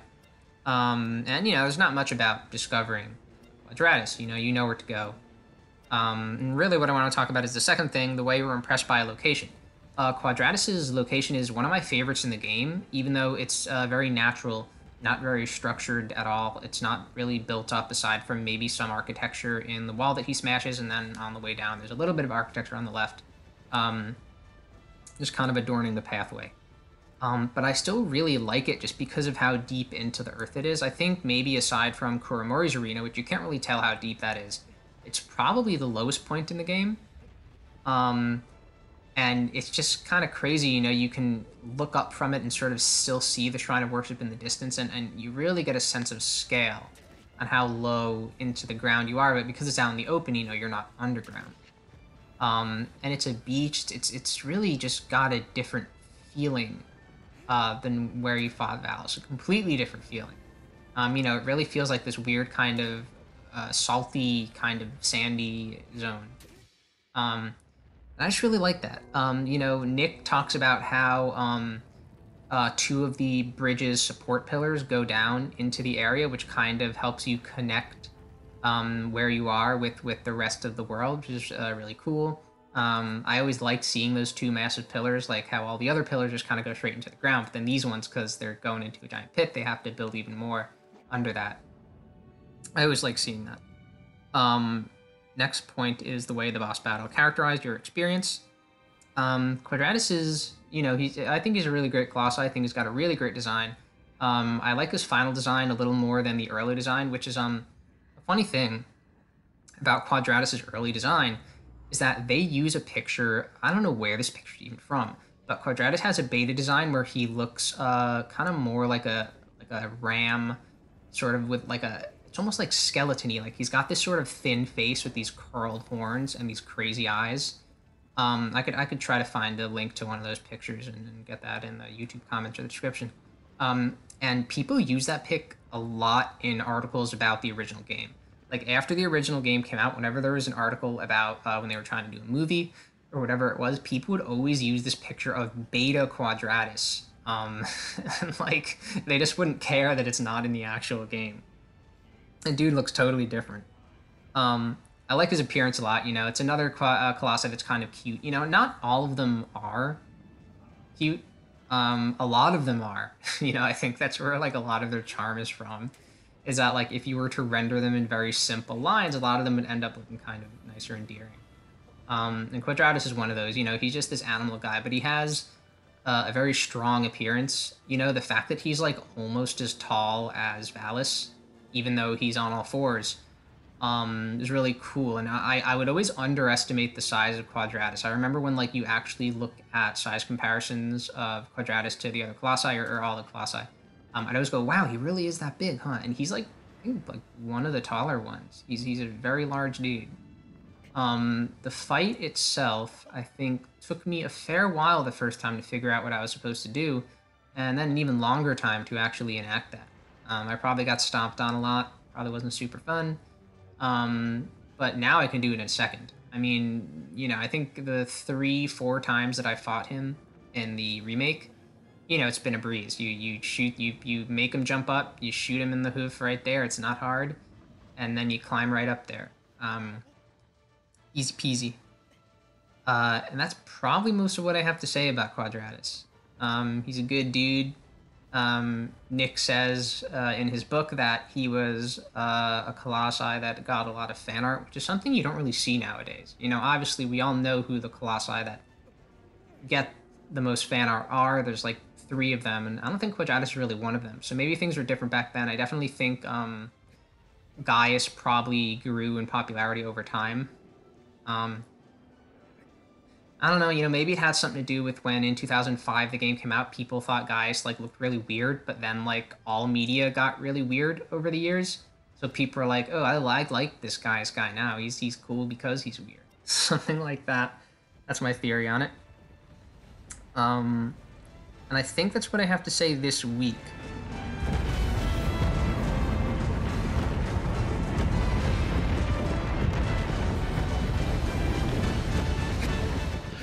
If you watch a film sort of a million times, it sort of loses that appeal.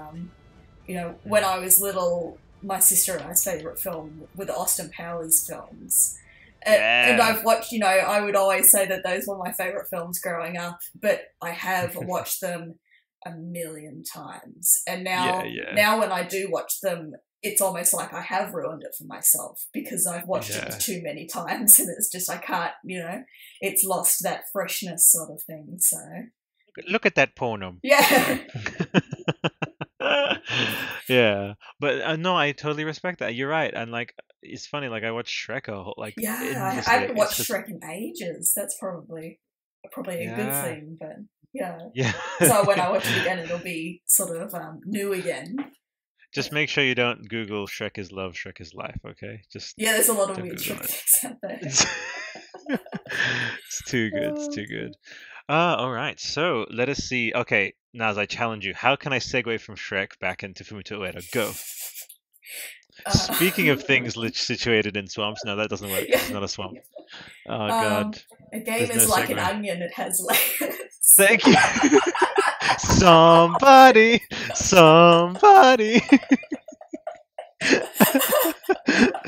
Have you heard the word? It's like this video. It's like a fucking like dark side of YouTube video. It's like the word somebody is said, then tripled, then quadrupled, then no, like, I don't know if I want to see. Literally, it's like traveling through like Stanley Kubrick like time space, because he says the main somebody, and then it doubles that somebody, and then by the time it's like by 16 million times, it's just this huge like somebody. It's just so fucking weird. All right. Okay. All right. So we're done with trivia. Tangent taking Arama. You're amazing. Okay, so we've covered the approach and covered the battle itself, because again, as he put it in the book, it's like it's pretty simple. Like he rears up on his legs. It's very clear. But let's see if we can. Okay, so another thing I want to talk about is the idea of the archetype of like the creature in the lair, and the going, because the thing is with the approaching of Valis, like in his like lonely landscape, that really communicates something narrative, which is like something out in the open, vulnerable, Then something in a cave implies, oh well, now that the vulnerable thing has awakened, and it's like now it's cautious, now it's hiding away. So this is just how I function. I'm always going to be looking at threads, like meta narrative threads of like, oh, the representation of how the Colossus is like presented like symbolically. What can that do to add to the I wanted to ask, like, what are your like, for example, think back to like maybe when we were younger, like stories and stuff, like creatures in caves. Is there a story that makes you think like Gollum, or what's your main kind of creature in a cave kind of story? I probably just think of dragons in their lair, really. I mean, that's pretty generic, but no, that's totally fine. And why this kind of explains why I was getting dragon vibes, right? Oh yeah, also question, dragons or wyverns? What's your favorite? Probably dragons. Dragons, Although I gotta say, Reign of Fire though. Have you seen Reign of Fire? I have, a while ago. It's so good. For listeners who don't know about it, Christian Bale, Matthew McConaughey, and Gerard Butler, before they were ever famous or anything, they made this movie about dragons in the post-apocalypse. It's so good. I mean, I'll probably love any dragon. So. Yeah, no, same here. I'm exactly. My zodiac is stud dragon. How about you? Oh, cool. I'm rooster. Nice. Oh my god. Then you know The Witcher? Oh, kind of, yeah. There's literally a creature that's a mixture between a rooster and a dragon. Oh, cool. It's so interesting looking. It's like, I think, cockatrice. Cockatrice, that's it. I was trying to think of what the word was for it. Yeah. And it's so badass looking. You would really love it for sure. This is Recommendation Cast, brought to you by Interactive Artistry. Okay, cool. Well, there you go, listeners. That's our sort of, I think, wrap up on the thoughts of Quadratus. I will quickly jump onto the Reddit because we are coming up to the 1 hour and 20. And when you add in what I'll do solo and what we'll do when we add Logan's one in, we'll be up to our sort of usual 2 hours. So we are about to segue out, but let me bring up the Reddit because it's always good to acknowledge the place you were born from. That's because we arose from that. So it's funny, we don't have a Fumito Ueda. We still have Team Aiko, the Reddit, the subreddit. Do you use Reddit much at all, Naz? A tiny bit. Are we looking at what should I Google to get into? Oh yeah, you just go. You just go reddit.com /r/Team Aiko. Yeah, easy. Yeah. And my lonely little post 2 days ago at 7 p.m. Australia Eastern Time, Fumito Ueda podcast will be recording the Quadratus episode. Submit your stories below and we'll read them out. No one submitted anything. Aww. No love. What time you posted it? Wonder what time you posted it. Yeah, it doesn't matter, Naz, because it's been 2 days. This is absolutely bursting Reddit subreddit. That's right. I mean, it's a smaller subreddit by compared to most, but I think part of it is because there's a bit of an identity crisis happening because Team Aiko is a closed-off company. It doesn't exist anymore. Okay. So I think in terms of searchability, it's not the best, but it is the largest concentration of people who enjoy Fumito's work. So I was hoping maybe there is an r/gen design, but I desperately want to start r/Fumito Ueda, which would just really be a great focus point for the man's works. So nothing from there. In the end, we also have, so let me just read out at least one. So I'm going to send my Reddit readout personally will be from user angkasa_research. Discover video games, visual composition, rule of thirds, and cinematography of Shadow of the Colossus. And I commented there, phenomenal. It's beautiful little video there. I have yet to see it. It just it resonates with me a lot. I love the idea of people being like, hey, they put this effort in. And you know about composition, obviously. I went to school for art, so... Yeah, exactly. Same here. And it's the rule of everything is... And the only way to really communicate how beautiful this game is, maybe to give you an example of a not so well constructed game, let's say...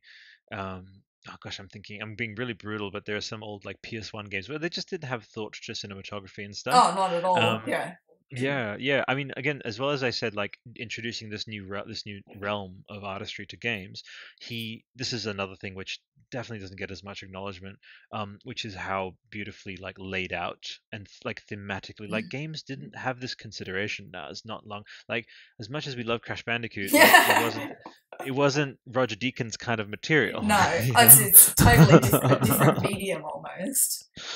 That's right. Yeah. So that's another thing that we need to take a moment and be like, hey, as well as this this through line of narrative, which as I said with Valis and the sort of finding of the creature, communicating that narrative of these things being out in the open, vulnerable, with that's it. They're on their own. There's no guardian things to come after you, to take you, to tear you off. It's no, it's just them. That's why it's forbidden to be there because there's no guardians, and so that narrative is communicated. But see, all of these. That's, as what Nick said, is that's why I was able to sustain, and he jumped on the podcast. He's just as active with it as he was back in 2005 and 2015, 10 years later when he wrote the book. It's because they have this time, that's what, Blade Runner, for example. Have you seen Blade Runner by any chance, Naz? No, I'm terrible with all these questions. Okay. That's totally fine. Again, it's also... I think I've seen parts of it, but not the whole thing. Yeah. I have reached my recommendation quota, which means, all that means is I can keep recommending, but now you have to give me at least 2 things you want me to go check out. Go. Oh, that's too much pressure. No, go. No go, way. At least give me some time to think about it. Sure. Okay. All right. There you go. Mini rain check. Okay. But yeah, that's the thing. So and that's all I wanted to say is that that's what kind of helps these things endure, and that's why when Fumito Ueda started using that language, that sense of, oh, you know what, I will put a care towards this symbolism. I will put a care towards my cinematography, towards my palette, to all this stuff. It's I'm not saying it didn't exist in games prior. There are some examples of early, Eric Chahi, Another World.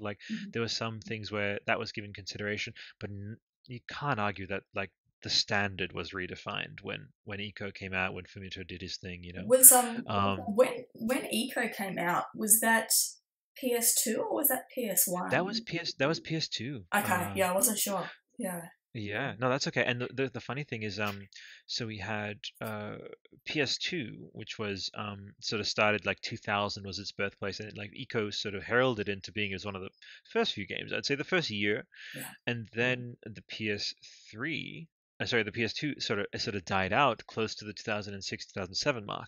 So it sort of braced that kind of medium. It was like a bookend. It's like Eco at the start, Shadow at the end, you know, or near the end sort of thing, as people were starting to develop PS3. So I figured I'd mention that there. And another thing I'll throw out is that it's not that I can see here, but I saw it on YouTube, is the completionist who we hope to have on the show one time did a beautiful one of his amazing completionist videos on Shadow of the Colossus. So I figured awesome. I'd give that a shout out to him. Yeah, he's really cool, really cool. Yeah. Too easy. Well, that's our Reddit rundown. Our main topic is all sorted. And in terms of our supporters, again, there's few enough of you so far. I hope to eventually lose count of you, but there's few enough of you that I can remember you mostly by name. We have Brendan, we have Tom over supporting on the Podbean. We have Yusuf, one of our co-hosts, who supports us at the $15 tier. Immeasurably grateful. Thank you so much. And we have Philip Dragonsmana, another awesome person helping us, and Adam as well on the $3 tier. So yeah, awesome. Again, and I put this into my letters, and I'm all super daggy about it, unapologetic daggy dad of gratitude, and just like sappy. It's like, thank you, you're helping interactive artistry really like become what it, like the fullest version of itself. So I will now hand it to Naz. Please, if you could tell our listeners where they can find you online, and if you want to do it, I'm going to plug your Patreon something fierce. Like, thank you. Yeah, let's do it. Okay, go ahead, Naz. So I'm on pretty much every page you can imagine. So I have my Facebook is Nazi Goring Crafts. I have a DeviantArt, a Tumblr, Twitter, Instagram, and probably some more that I'm not remembering at the moment, but all just Nazi Goring. So NAZEGORENG. So if you type that into Google, you'll find me at all my places. So yeah. In all your haunts. Yeah. Digital haunts. Too many of them. Awesome. All right. Well, I'll just close out with our little sign off rather. So Fumito Ueda Podcast is part of the Interactive Artistry Podcast Network. You can find us on all, as Naz said, we're pretty much everywhere as Fumito Ueda Podcast. It's very distinct. This very, very unlikely you'll confuse, and I don't have to read too many of the URLs, but yeah, Instagram, Twitter, Tumblr. And then the Patreon is interactiveartistry.tumblr.com. Sorry. I'm tired. Oh, hi-oh. Interactive Artistry. So patreon.com/interactive artistry. I didn't mess up then. You think I did, Naz. But I'm actually. You'll edit it out later. I'm not even that proactive. I'm going to just publish this as is. We'll see how we go. But no, please do head over if you're enjoying what we do. We are 100% listener supported, which is another way of saying we are 40% listener supported, and the rest I'm paying for it out of money and my time. But I love it so much. But that does, as Naz would probably attest. Naz, could you do what you do without being paid? Oh, definitely not. I think I would. Definitely not. I think it. I guess I still would probably do it, but not to the degree that I get to do it for work. So exactly, and yeah, and it would, and like you have this amazing talent, and I can say this because we're pals. At least that's how it's been vibing. Yeah. And I will, and yeah, because that's the thing. You like art and commerce forever partners. It's how some of the most amazing art is created. Like that's just how it is. And you've hacked it, Naz. I think you've got like an amazing future ahead of you with that, because you have a good head on your shoulders about the whole commerce option. You need to just without doing either extreme of like never talking about it, like super self-deprecating, oh my stuff, I only do it for free, or the other end, which is being too clinical, too cold, blah blah blah. You just have to just breathe, get it out of the way, and say, hey, this is what this is. And I think that's the perfect approach. So you're a touchstone for us at Interactive Artistry, by the way, Naz. Oh, thank you. I dig it. Too easy. Will you be able to join us for next week? It's totally cool if not, but the Wednesday? Next Wednesday. Sorry. What am I talking about? Next Friday or the weekend, whatever. Oh, you just buzz me and we'll work it out. I don't know what I'm doing that far in the future. I know Easter's coming up. Nice. Oh, you're probably getting, I don't know, this is just assumption. I hope I'm not. We'll see. And you want to ask for like bunny rabbits or anything like that? Not allowed bunnies here in Queensland, so. Oh, to make them, you can't make them, you can't sculpt. Oh, sorry, I thought you meant, was I getting a real bunny? Oh. No. Although bunnies are very cute. They Shout are out really to my cute. pal Yeah, shout out to my pal Charlie and her boo Ricky, who own these beautiful bunny rabbits. So they're Oh, just friends of cute. mine. So Yeah. I'll just like give them a timestamp to listen in. But okay, so what's the plan for the rest of the week? Finishing this commission tomorrow, hopefully, and then Nice. I'm just working on some My Little Pony character commissions. So Yay! getting some easier jobs out of the way to sort of breathe a little bit after making a fair few complicated commissions. So yeah. There you go. Amazing. I predict that you're doing a full-size sculpt of Bill Skarsgård as it. Is that true? Oh, That'd be terrifying. No, no. Although, okay. No. You're just backing away out of the podcast now. No. But I'll always level you these challenges, which I expect you to ignore because I am a daggy dad. Listen, Naz, you need to make a plushie it. You need to do that. I've seen some people make like needle felted its. Oh really? It's been done? I've seen Cool. I'll have to send you a link later, but yeah, I've seen a couple. But yeah, humans aren't really something I do too much of, so that would be really, really strange for me. So shall I say the inevitable? Quadratus all the way, quadruped all the way. Yeah, there you go. I think we can... I have been thinking about it after talking about it for so long. So. There you go. Well, I'll close things off at that. But so needless to say, thank you so much, listeners, for joining us this week, and we'll catch you next week for the third Colossus and Gaius. So, Nazi, it's been a pleasure as always. Awesome. Thanks for having me, and thanks for listening, guys. Take it easy. Bye. Bye.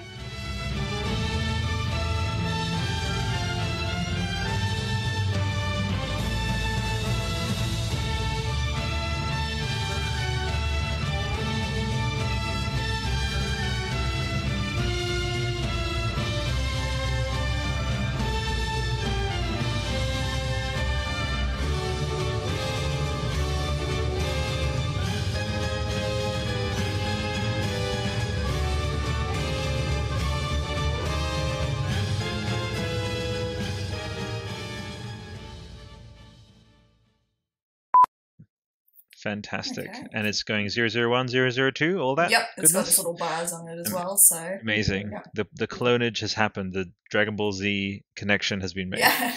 Coolies. Awesome. Well, I will just now do the actual 3, 2, 1, and we'll crack on from there. So have a good show, Naz. Cool, thank you.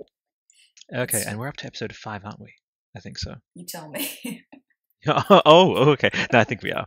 I really hope we are. I think Quadratus. We are. Yeah. Quadratus, yes. Yeah. Cool. But Quadratus is 4. Okay, now you got me like all. Yeah, that's why I was confused because That's okay. I should know these things. It's just because I run 5 other podcasts. Okay. So okay. I am intelligent and I know things. I know the things. Yeah, I know the thing. Yeah. Oh, look, I interviewed this one girl. I don't know if you know her name's Naz for episode 4. It's a pretty cool episode, actually. Yeah. Oh, hey, it's Naz again. Okay. All right. And 3, and 2, and 1. Naz. Hello. How you been, Naz? Good. Good timing. That's great. How was dinner? Yeah, good. Just good old spaghetti. Ah, fantastic. Mom spaghetti, sorry. Now that's like... we were deciding what to make for dinner. And my boyfriend sang that exact thing. I was like, okay. It's embedded now. It's just certain things the internet just has their run with them, and then it's like that just belongs to that part of the world. Now you can't say apple bottom jeans without someone else being like boots with the fur, you know?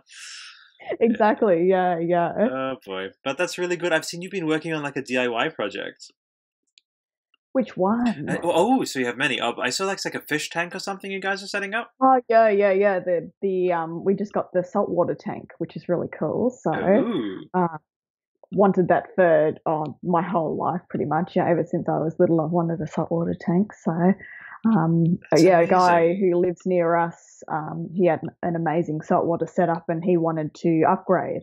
So he had his up for sale, probably for about 1/5 of the cost that it would be, to buy it all brand new because it's quite expensive to set up. So it was just really good timing. So if I may ask, unless this is just me and my ignorance, but so for the saltwater, would there be a particular creature that we're keeping there or something, or like fish, or what's the a whole sort of reef setup. So fish, corals, we'll get some clownfish and all that sort of thing. So That's amazing. Oh, well, good on It'll be you. really cool. Yeah. That's so cool.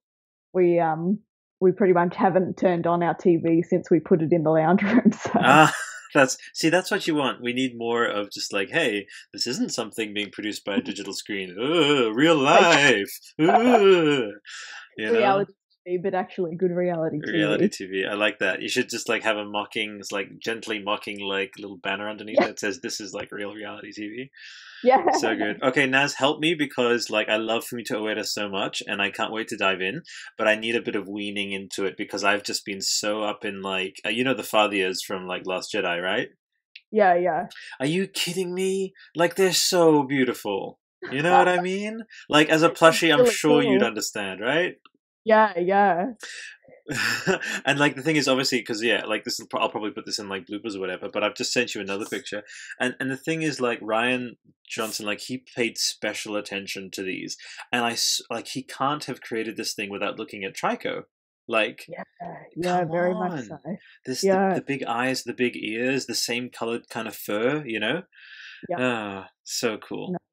Yeah, that'd be something that would be cool to make sort of in a similar way to how I made Trico, that was sort of like realistic looking. Listen, cool. What we need to do is in some way I need to be like Naz in 2020. Here's the pact. I'm gonna give you like $2,000, and I need you to make a life size. No, not life size. Oh my God. I'm kidding. That would be an insane project. Although, if I know one person who could do it, it'd be you. This is the moment when I tell you about, unless you already know about her because you're a sculptress. Do you know the awesome woman by the name of Beth Stichter? Do you know her?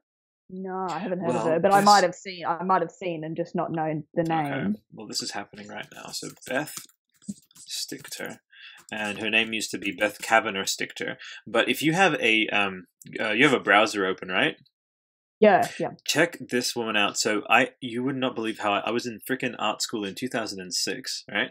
And I just Google absentmindedly. I'm just like, maybe I'm bored in class, and I'm waiting for like maybe things to get interesting in the class, and I just put it in the browser, www.followtheblackrabbit.com. So you just like do that right now.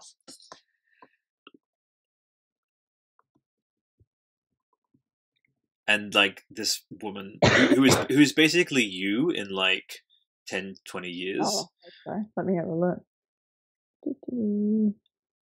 And she uses clay. Is this the one that does like the really? Yeah, I've seen. You seen this lady? I've seen. I didn't know the name, but I've seen her a million times. She's amazing. I know, and I was like, my God, that's like 40/50-year-old Naz in the future. Yeah, holy crap! Cool. That's so cool. But do you sculpt in clay as well? Only a little bit, like to supplement what I'm doing, but it's something I would like to do more of. But I'm definitely going to get into the 3D like CGI sculpting as well. Oh damn, that's so towards cool. the end of the year. So I really want to get a 3D printer. Wow. Hopefully this year, by the end of the year. So you know what? I consider myself very privileged and fortunate to have entered the saga of Naz when I did, because pretty soon you'll be off doing all the freaking NYC like moment. I'm not even being like sarcastic or like smoke blowing. Like you'll be doing those interviews, and I'll be like, you know what? It's on record that Naz interviewed with our show many years ago, and that's how. Yeah, for sure. I hope so. So good. Awesome. Well, I will crack on because why not? Yep. Let's actually have a podcast instead of just catching up. Okay. So what are we doing? So I know you've split up. Yeah, this is absolutely. This is super simple. In fact, like as Logan and I have been going along, I don't know if you noticed like some of Interactive Artistry's like new graphics and stuff. Like on the channels, like I've done new logos and all that. But yeah. Yep. So basically now, like we've first of all completely like now it's just locked in days now, apart from obviously you and I doing this catch up here. It's like Fumito's on Fridays, like FF like helped to remind me. I did see that. Yeah, and all that kind of cool stuff. So I think so locked in 7 p.m. on the weekdays. So that leaves everyone free on the weekends, unless things like this where we catch up is like, oh, I couldn't make it the Friday, let's do it the weekend. So so that's all that. But basically with this one is Logan has put his thoughts into Quadratus, like he's recorded his separate thing, and yeah, you probably saw he posted his MP3. I saw that. Didn't he lose the audio or something? Yeah. I'll have to see, because he's a bit of an alarmist. Like, I'm just like, he was like, oh, it sounds terrible. I'm like, dude, I have noise cancelling. I know an editor. We can figure it out. So, but depending on that, like, I'll throw it to him, like, to then drag his MP3 and then edit. But if it's like super crackled and actually really shit, then really bad. then I'll also maybe say something that will account for us not cutting away to him. So there you go. Yeah. Too easy. Oh yeah, but for the rest, literally, like, I'm just going to bring up Nick's book, the guy we interviewed a couple episodes back, and read the little pieces of the Quadratus chapter, and then you can just have a picture of Quadratus in front of you. And this is great because it gives us an excuse, because he's 4, he's a quadruped, so he can talk about fathers. sorry. Yeah. I am the fucking worst. I love Fumito Ueda so much, but I'm in like full father mode tonight. After this show, I'm pretty much going to watch Last Jedi, so just saying. Excellent. What would you give Last Jedi out of 10, by the way, Naz? I haven't even seen it yet, to be honest. I've only seen bits of it. Okay. So okay, I'm cool. really far behind. That's too easy. Now, you're totally in the clear to, like, hang the fuck up on me, because you may be being too polite, but have I spoiled anything for you at all? No, it was good timing, because I just wanted to have dinner before. Oh, perfect. Before we chatted, and then I'll sort of, try and get away within sort of 2 hours max sort of thing. But I don't think we'll take that. So, oh no, I meant did I spoil anything about The Last Jedi for you?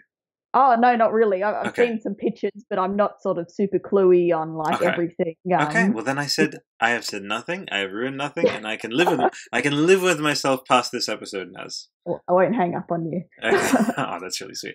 Okay, so I'll do a 3, 2, 1, and we'll crack into it. What episode? I'll just start my recording for my sound. Oh, thank you. Awesome. Let me just do a test, and I'll just make sure that it plays back. Too easy, thank you. Okay, testing, blah, blah, blah, blah, blah, blah, blah, blah. What is it? Houston and shit. Houston. Yeah. It's not going good. It's not good, man. Listen to make sure it works. You just create like a little mini that's MP3. Fine. Oh, fantastic. Okay, so let's go. New audio recording. You were ahead of me, ahead of the game. You planned. You just all planned ahead. Naz is ahead of the curve. Okay. Also, Naz does sound like a character from Speed Racer that would like be actually ahead of the curve in like an actual vehicle. Yeah. Did you watch that Speed Racer movie back in 2008? It was crazy. It's been a long time. It's a lot of fun. It's a lot of fun. I think you'd dig it. Yeah. Okay. All right. Well. Oh, actually, you know what we should do? So, have you already started recording? No, I've just got it up. So do we want to do like a 3, 2, 1 or something? You are like insanely pro. Like I was just about to say that. Okay.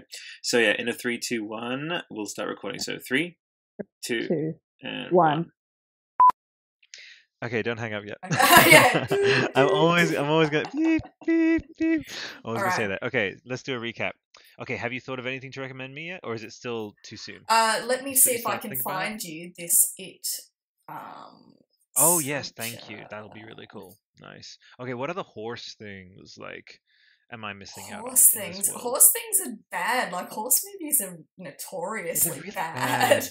That's probably why I love the Friendship is Magic stuff so much, because it's like, hey, that's actually good horse stuff. Like almost every single horse film follows the same formula, which is there's a girl, her mother dies, and she's left with her father, and they have a difficult relationship, and she finds a horse, and she's not allowed to have the horse, but she rides the horse anyway, and then they overcome things together, and then they rebuild their relationship, and like that's every horse movie pretty much. It's like, I mean, I'm surprised that you would call Tobey Maguire a girl, but I'm kidding. Tobey Maguire, that is I know. mean. Seabiscuit. Seabiscuit all the way. I was actually going to say that's one of the few exceptions. Is I do like Seabiscuit. Seabiscuit. Okay, so favorite. This is my million little post show thing. Favorite derivation of a horse. Then it can be hippogriff. It can be horse. It can be Pegasus. It can be a unicorn. Go for it. Oh, I would probably say Pegasus. Oh, Pegasus all the fucking way. Yeah. Damn. There's something about like the idea of riding a flying horse. It wouldn't work, but like my like 10-year-old self can imagine this. Oh, I'm gonna send you a piece of art. It's called the Charge of the Pegasus Knights, Mhm. and when I show you a Pegasus saddle, you will believe a man can fly. I'll send you right? the link it immediately, as well. yeah, it immediately makes you think that it's like, oh my god, these things have stables, and these Pegasus, they have feathers in their manes. Oh, cool. You know, so Yeah. it really fits there. Okay, dokie. Well, I will see you off. I think it's probably about 9 p.m. there for now. Yeah, for you now, 9:30 right? here, but that's not too bad. I'll get to have a look at that Pennywise just quickly. Oh, okay. Here we go. Okay, live reaction. I'm just sending you It's I'm just made of noticing what the felt. May the felt be with you. Sorry. Oh boy. Beep, beep, beep. Yeah. I'm expecting to hang out. We've made enough puns tonight. Yeah, exactly. Oh, Naz, this is so amazing and also extremely terrifying. Yeah, well, I think he's extremely terrifying too. I can't unsee this, Naz. I was expecting to be able to get to sleep tonight. Yeah. But you know what? It's Thanks my a lot, gift Naz. to you. I literally I jinxed it by saying we're friends. We're clearly not friends because you don't want me to sleep. This is so fucking This scary. is me like Okay. telling you I never want to talk to you ever again. Okay, I know. A message fucking received. I'm kidding. Okay, so listeners, if you want to see this absolutely traumatizing image, which is actually also, by the way, shout out to Zim T Beadwork. You are insanely talented because you've traumatized me beyond belief. Let's see. So yeah, let's send them to. So you want to go to this is, yeah, it's actually, you know what, to cut through, you just go to Nazigorian because it's in your favorites, isn't it? Something like that, right? Yeah. Okay, cool. Oh, so you can head over to Nazigorians and look through favorites to find it, but otherwise, ZIMTBEADWORK. So, and get ready not to. Oh, and he does okay, now I have to clean my palette a little bit with this Cuphead. Yeah. You see the Cuphead there? Oh, they're amazingly talented. I love this artist so much. God. And to give you, Felt. I actually didn't even think of bringing it up, but I am in the process of commissioning her to make the boy to go with my Trico. Okay, all right. Now I need to stand up. Okay. Yeah. Here we go. This is how to make a daggy granddad, 29-year-old grandma stand up and just be like, Naz, that is such a fucking cool thing to do. Yeah. Because that's so perfect. Because it fits so much like the vibe of the Trico that you've made. Yeah. That works so well with this person's like well done. And the things she makes are so tiny but so, accurate to what they are, and she's so good with humans, which is something that I don't really do. So I just thought, all these characters she makes are fully posable. He's going to be able to, I'll be able to take photos of him climbing and grabbing onto the feathers and sitting on his head and pointing, and I thought I need to get in some amazing. little barrels and things like that. So okay. yeah. Thank you. This is amazing. But here's the thing, though. And this isn't like one-upsman. It's nothing like that. Because of how amazing this is, what you've shown me. This person's. I love this medium. It's so great. And now I need to show you something. Okay. Is that cool? Yeah. So you want to type RJ Palmer, and then just type Pokemon into Google. Yeah. RJ Palmer. So R and then J for like. I have seen. Yeah. This is it a guy or a girl? I believe it's a guy, yeah, and him and you have spoken a bit. This guy, come on, realistic, anatomically correct Pokemon. Yeah. I've looked at So they nice. post ridiculously high resolution pictures of all the drawings, and I love zooming into the maximum level. Same. Yeah. Meganium is just so beautiful. Yeah. Again, straight up looks like ILM. If this person collaborated with ILM, they could do a full on movie. I think one of So my crazy. favorite ones was the Kyogre with all the water Pokemon around it. Oh yeah, That was really cool. and there's absolutely, and there's a Ninetales one which is beautiful, but probably my favorite and the most disturbing is in a good way is Mewtwo. I'm in Google Images and I'm trying to scroll down. Oh yeah. Oh, that's really disturbing. Yeah, Oh, that I know. face. Yeah. Yeah, Yeah. and this awesome Van Logan did a render of it in 3D. Oh yeah. And you better believe I'm sending that to you. This is revenge for me showing Yes, you know the exactly what I'm Pennywise. talking about. This is revenge for Pennywise. You'll never see But again, just like the Pennywise, it's creepily beautiful, you know. I And I think would I say would this because it's got these still legs. rather meet. You got it in the Skype now? Yeah. I think I What would did that still say? rather meet that Mewtwo than meet Pennywise. Yeah, oh, okay, yeah. Actually, I will give you that too. Pennywise is just straight up. Did you see that movie, by the way? I am like the biggest sook in the whole world, and if I saw it, I would be afraid and not sleep for like 2 weeks. So. All right, I understand that completely. And here's the only thing: I'm not a big horror guy like at all. But what I do love is like this, like symbolism infused. You know me. Oh my God, you're doing this show. Really? You've been on Wow. a couple. You Really? like No, I symbolism? didn't know. You like symbolism? But needless to say, is when something has a clear metaphorical aspect to it, I can relate, and the horror isn't as like I really don't like super gory, self-indulgent, traumatizing kind of in a bad way kind of horror. And all I'm gonna say, I'm just gonna drop this. Maybe this is gonna be maybe the one thing that might like set you up to see it. Obviously, see it with the lights on with Ray. Yeah, you know? yeah. I And wouldn't in the say it alone. morning, so I have the whole day to like get over it. Yeah. And this is all I'll say. It's like growing pains. It is basically the metaphor of what that creature is for each person. It's what each of us went through when we were younger. Like it's the trials of growing up. It's the fear. Yeah. It's like the embodiment of like childhood fears, which is what we all had. We had major insecurities when we were little. We had like all kinds of problems when growing up. And so if you see it from the metaphorical point of view, it actually becomes bearable. And I would say the same thing of this movie called The Witch, which is basically this paean to like how like messed up the whole chauvinistic bullshit patriarchal crap throughout history, where men have treated women with so much suspicion because they are like the life bearers, and we've ascribed all these crazy magical scary powers, and we like burn them and all that like stupid bullshit we did across history. And it's the revenge for that, and it is basically the story of a woman waking up to her like her inner sort of sacred feminine, you know. So, but it is a fucking terrifying movie. Yeah, well, that's the thing. Like, it sounds good in theory, but then I watch it and then like I can't sleep for 2 weeks, and I'll like message you at 1 a.m. and I'll be like, "Why?" Straight up. But I figured I'd mention that because because we both talked about like symbolism and stuff. So, but anyway, Naz, you sleep well. Have a fantastic like rest of the week, and I'll catch up with you next weekend. Good stuff. All right, I'll just stop this audio recording. Oh yeah, I should do that too. You're basically my co-producer because you remember these things.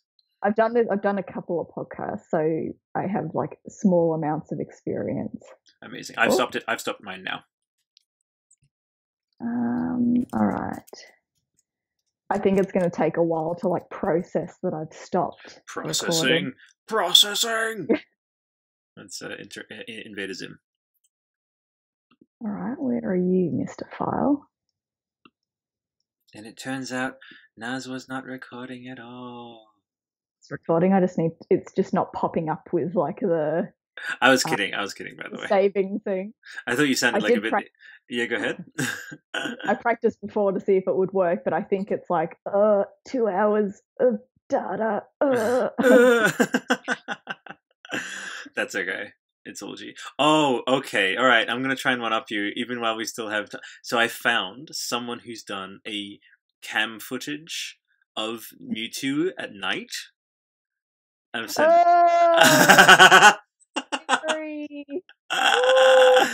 Okay, we need cuteness now. We need, like, cuteness stat. We need... Okay, I will make this up to you. Okay. Because despite despite all the jokey times, like you're a pal, I don't want you to have nightmares. Okay, so here you go. Ready? Okay, has that come through? Oh, Catbug. Catbug. Have you seen the Catbug stuff? Yeah, I like Catbug. I love Catbug. Build a little fence around it. My favorite scene is when he's playing with the sticks. What does he call them? Rebecca. Yeah, Ray and I have this back and forth all the time. I'll be like, Ray, because her name's Ray. Right? It's like, Rebecca. Yeah, Rebecca, I love you. She's like, marry me. She's like, no. It's like, but I love you. It's like, I am in love with another. That man is you, Rebecca.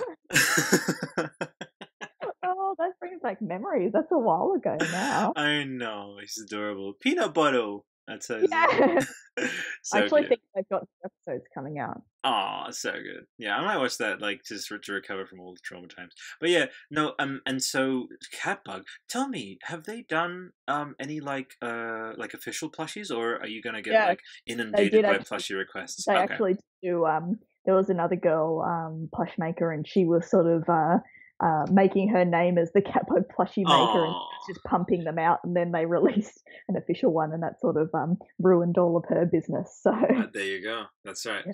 But and I'm no smoke blowing. There's only one plushie maker in this town, and it's Naz. Okay, you understand? I'm your plush bouncer. It's like step off. All right. Only Naz in the game. You gotta. I've been looking at saw your tats on Facebook. They're amazing. Oh, thank you. I designed them. Yeah. When I first saw a photo, I was like, oh, that's Photoshop. That's not real. And I was like, I saw a couple of other photos, and I was like, oh, they are real. My bank account that like would beg to differ. They over the years I've been working on them, and it's so funny now. It's like they're abstract, and I design them, so that's like labor on me type thing. But because of the how like intricate they are, they do end up costing like a crazy amount, and so especially the chest one, which is one continuous line. But I appreciate that, by the way. I was deflecting a bit there, but no, I appreciate when people like just like what sort of spoke to you about them, really? Was there anything in particular? I really love tattoos. Like I don't have any tattoos because I am like the biggest sook like in the whole world, and like I have a needle phobia, so that totally puts me off. But like Ray has a bunch of tattoos, and like I follow like my Instagram is just like all different tattoo pages, so I just have this like really big appreciation for like how they look, sort of thing. Oh, I dig that. Yeah. Well, if you've ever known about like you probably know this from like maybe researching animal patterns and stuff, but there's this thing in nature called morphogenesis. And it's how basically like leopard print, zebra stripes, even like coral patterns. It's the sort of thing that makes all of those occur. And I became super fascinated by this, and the whole idea that like different shapes, you can find the same shapes across different contexts of nature. So like our veins in our body will look the same way and sort of branch out in the same way as lightning will. And like reoccurring sort of shape. Yeah, and like cracks in the pavement will resemble like capillaries and like neural pathways and stuff. And so I was like, wow, this is like, if you stripped all that away, that's almost like the foundational like tessellation or lattice work of the universe. I was like, I could dig that. And like they came out of a pretty hectic time of just like like feeling kind of isolated from people. I was like, what can reconnect me to myself and like to humanity? And like, well, how about the thing that inherently connects us, which is this weird kind of cosmic electricity that makes everything flow in the same way. So that's kind of the whole vibe. But I'm happy. And that's where the arm piece came That's from. the arm piece, yeah. But I'm also equally happy with people being like, those are nice squiggles. I'm like, they are nice squiggles. I appreciate it. So, okay. Hot take. What would you get as a tattoo, hypothetically? Let me Google, because I've thought about this lots of times. Oh my gosh. Here we go.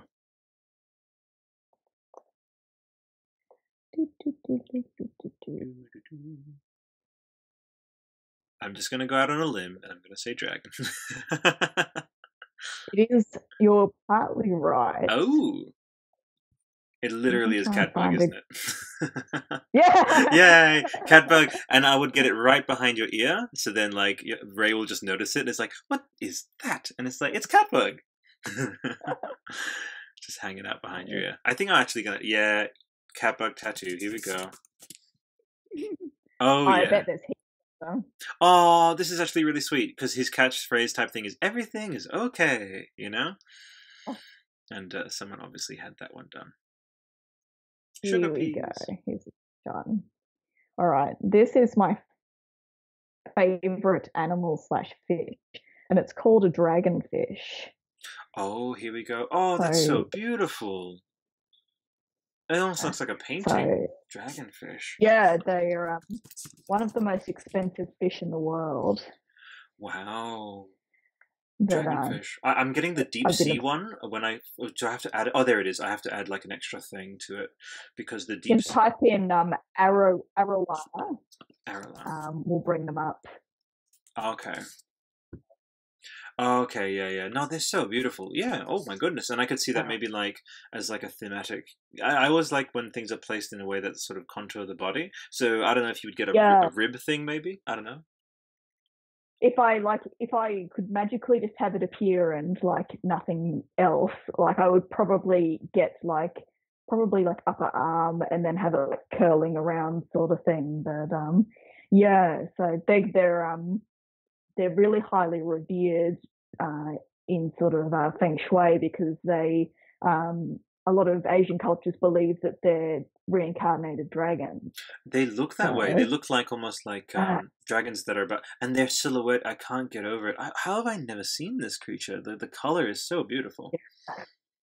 They're quite large too. They get up to sort of about 3 feet long. So marijuana. They're very impressive. So you just like it because it sounds like marijuana.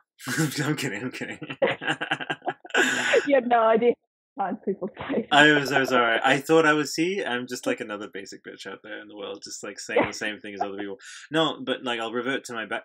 Like I love like especially like the as you say, like things where myth like intertwines with like the real world, and people saying like there's this myth in Norse mythology where it says like salmon have really thin, like their tails are very thin at the end, and there's this myth that says like at one point like Thor was like chasing after Loki for like wronging him, and he grabbed onto Loki as Loki was transformed into a salmon, and he grabbed him so tight that like that's why salmon have like really thin tails, is because Thor like gripped him to not let Loki escape. Yeah. And I love when there's stuff like that that's like, oh, this is why this creature is this way, it's because of this myth, Yeah.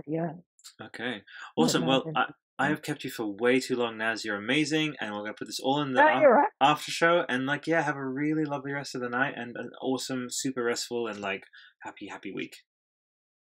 Yeah, back to work. Back to work, and yeah, go ahead. Sorry, I've got that the audio file is uploading to Google Drive, so it says it has about half an hour to upload. So I'll just leave that overnight to upload, easy. And then I'll just link that to you tomorrow. Amazing. Okay, well, you be well. My best to Ray, and I'll give my best of yours to my Ray.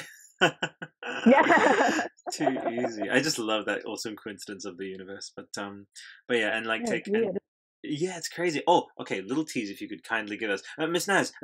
Please, before, could you please tell us, will the commission be done by this week, so that if you're like leaving your some of your people who follow you may be listening, is there a tease that you might be able to give? I won't be able to give a tease, okay. But I'll tease you that it's a her. Oh, that's probably away. There you go. Hopefully she will be done tomorrow, and then I'll get on to some other commissions. Naz, you're a natural at teasing. Well done. I dig. That's all I could think of that wasn't giving away too much. So. I dig it. The artist that teases is the best kind, and they often like that's some of the ones we sort of they know how to create like as well as the value of the art themselves. Is like, hey, well, why not, instead of just like putting your stuff all over. And I really dig how you've sort of laid out your Instagram as well. It's just this great. You almost give the feeling of like your followers being in the workshop there with you. It's really, really cool. Oh, that's cool. Yeah. Oh, you dig it. Okay. Yeah. All right. Cool. Yeah. It's probably much later for you. It is. It's time for Betty Buys for Albert. Yeah. All right. I'll catch up with you. I go to bed pretty early too. So. Yeah. All right. High five, early bird people. Okay. Yeah. You take it easy, Naz. We'll catch up next week. Okay, thanks for talking to me. Yeah, no problem. And obviously, I said next week, whatever happens, like zero pressure, as always. Oh my God. All right. Take it easy, Naz. Okay, bye. Bye. Thank you.